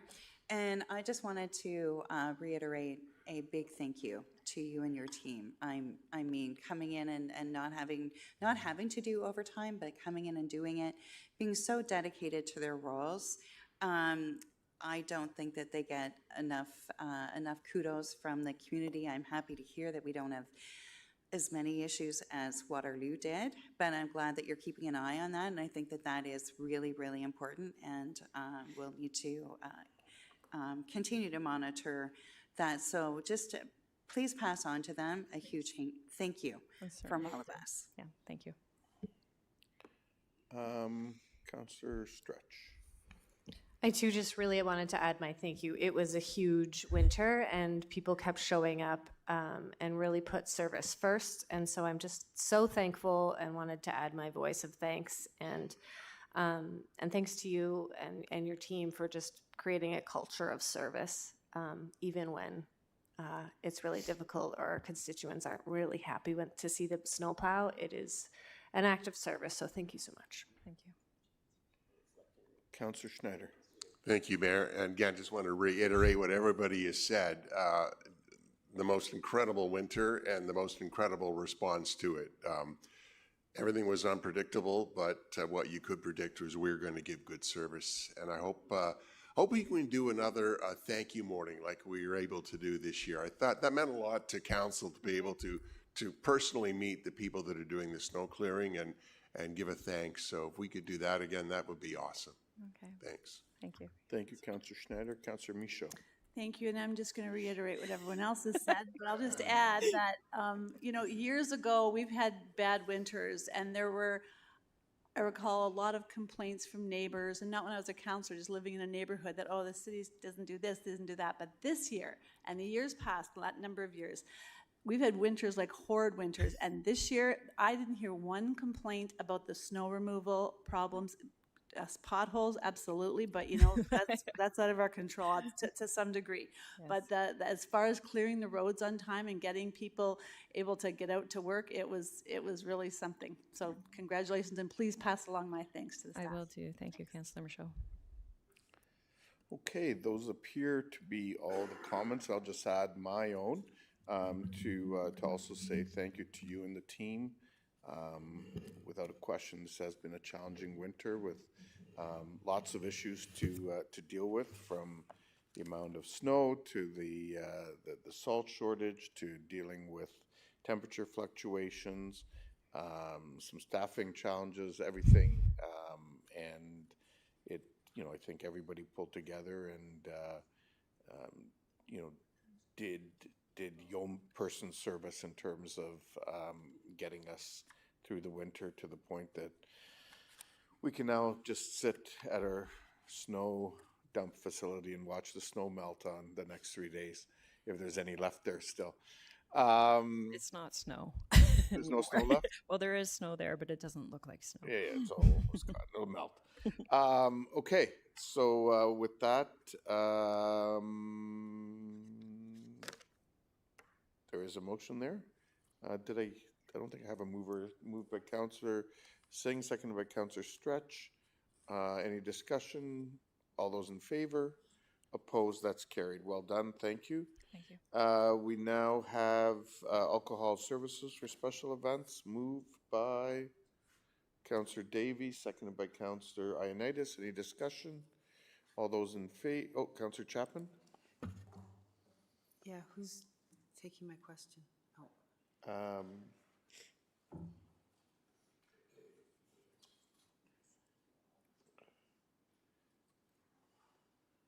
Yep. Thank you.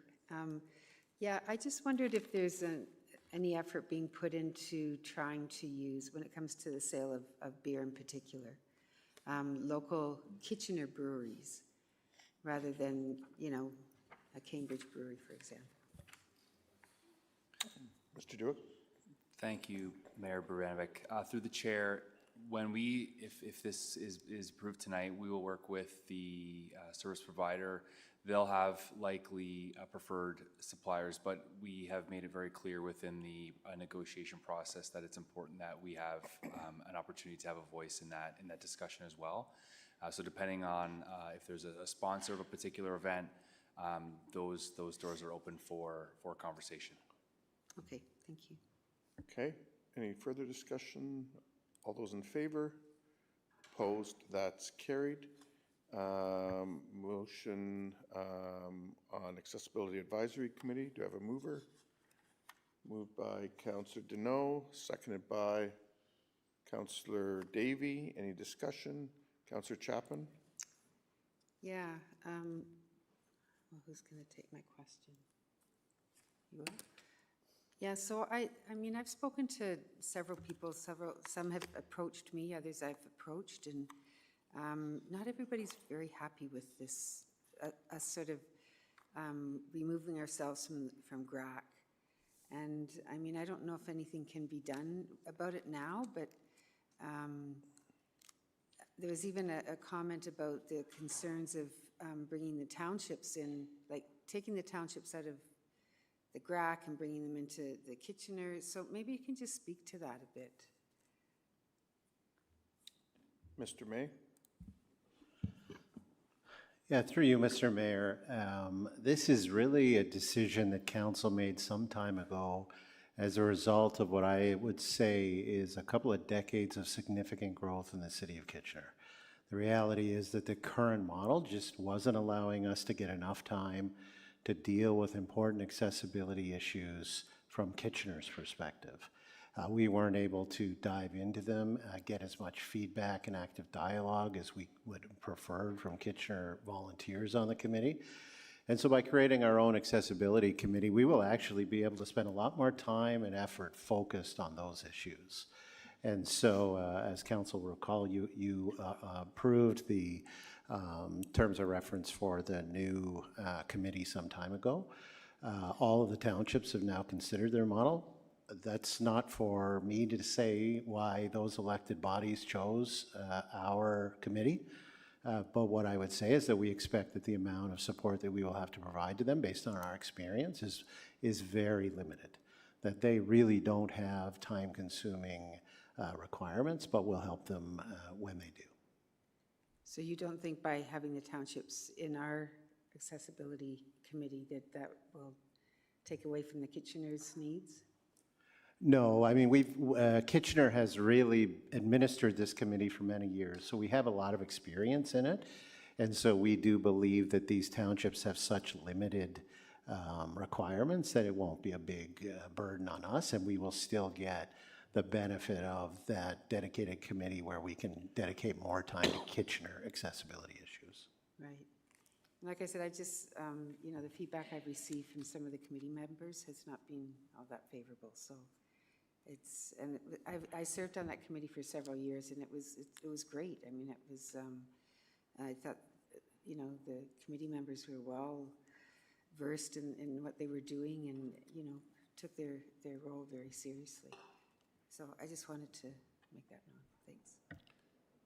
Thanks, Councillor Chapman. And Mr. May, just further for clarity, I think it's important to emphasize Cambridge has never been a part of GRAC. They have always had their own independent committee for similar reasons, to sort of focus on Cambridge accessibility issues. And my understanding is that from a staffing perspective around staff focused on supporting those with accessibility needs, City of Waterloo a few years ago phased away from a partnership model to an exclusive one to meet their needs, and they stepped away from the partnership that they had with the City of Kitchener. Is that correct? So you're correct that the City of Cambridge has, to my knowledge, always, or at least in my livable future or past, had their own committee. Yeah, we used to have a shared services model on accessibility supports between the City of Kitchener and the City of Waterloo. A number of years ago, the City of Waterloo determined that their needs grew beyond that shared model, and so they went on their own and are now providing them on their own. And so it is quite a comparable to what we're doing, which is our needs have grown, and this committee will better serve the community. Okay, thank you. So do I have a mover and second? Oh, I have the mover and seconder from earlier. Sorry, those in favor? Opposed? That is carried unanimously. One mechanical sweeper. Do I have a mover and seconder for that? Councillor Davey, Councillor Chapman. Any discussion? All those in favor? Opposed? That is carried. Small Business Center funding agreement, Councillor Ioannidis, seconded by Councillor Schneider. Any discussion? All those in favor? Opposed? That too is carried. There's 3 items for information. And we will now move from items coming from in camera. Madam Clerk. Through the chair, there are 3 items arising from our in-camera discussions. Item 5.1 is on the screen. Okay. Do I have a mover and seconder? Moved by Councillor Deneau, seconded by Councillor Schneider. Any discussion? Sorry? Oh, all those in favor? Any opposed? That is carried. Next one, Madam Clerk. The item 5.3 will be on the screen.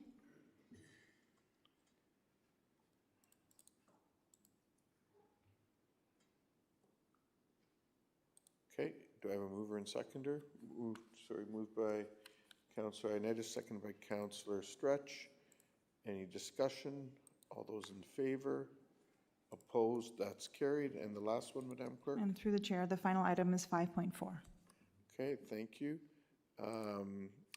Moved by Councillor Davey, seconded by Councillor Michaud. Any discussion? All those in favor? Opposed? That is carried. We'll move to the bylaws. Madam Clerk. Through the chair, as a result of council's decision on the notice of intention to designate for 24 King Street, that bylaw does need to be removed from council's consideration, but all the other bylaws listed under late starter could be added to the agenda now. Okay. Do I have a mover and seconder? Councillor Ioannidis, seconded by Councillor Johnson. Any discussion? All those in favor? Opposed? That is carried. And before we adjourn, I do want to again wish everyone a happy Canada Day, happy civic holiday. I wish everyone a good break from our regularly scheduled meetings. remind the viewing audience of our many, many incredible summer events. So please visit www.kitchenerevents.ca and you can find your weekdays and your weekends more than busy with all of the great things happening in the city of Kitchener. And with that, a motion to adjourn, moved by Councillor Michaud, seconded by Councillor Schneider. All those in favor, opposed, that's carried.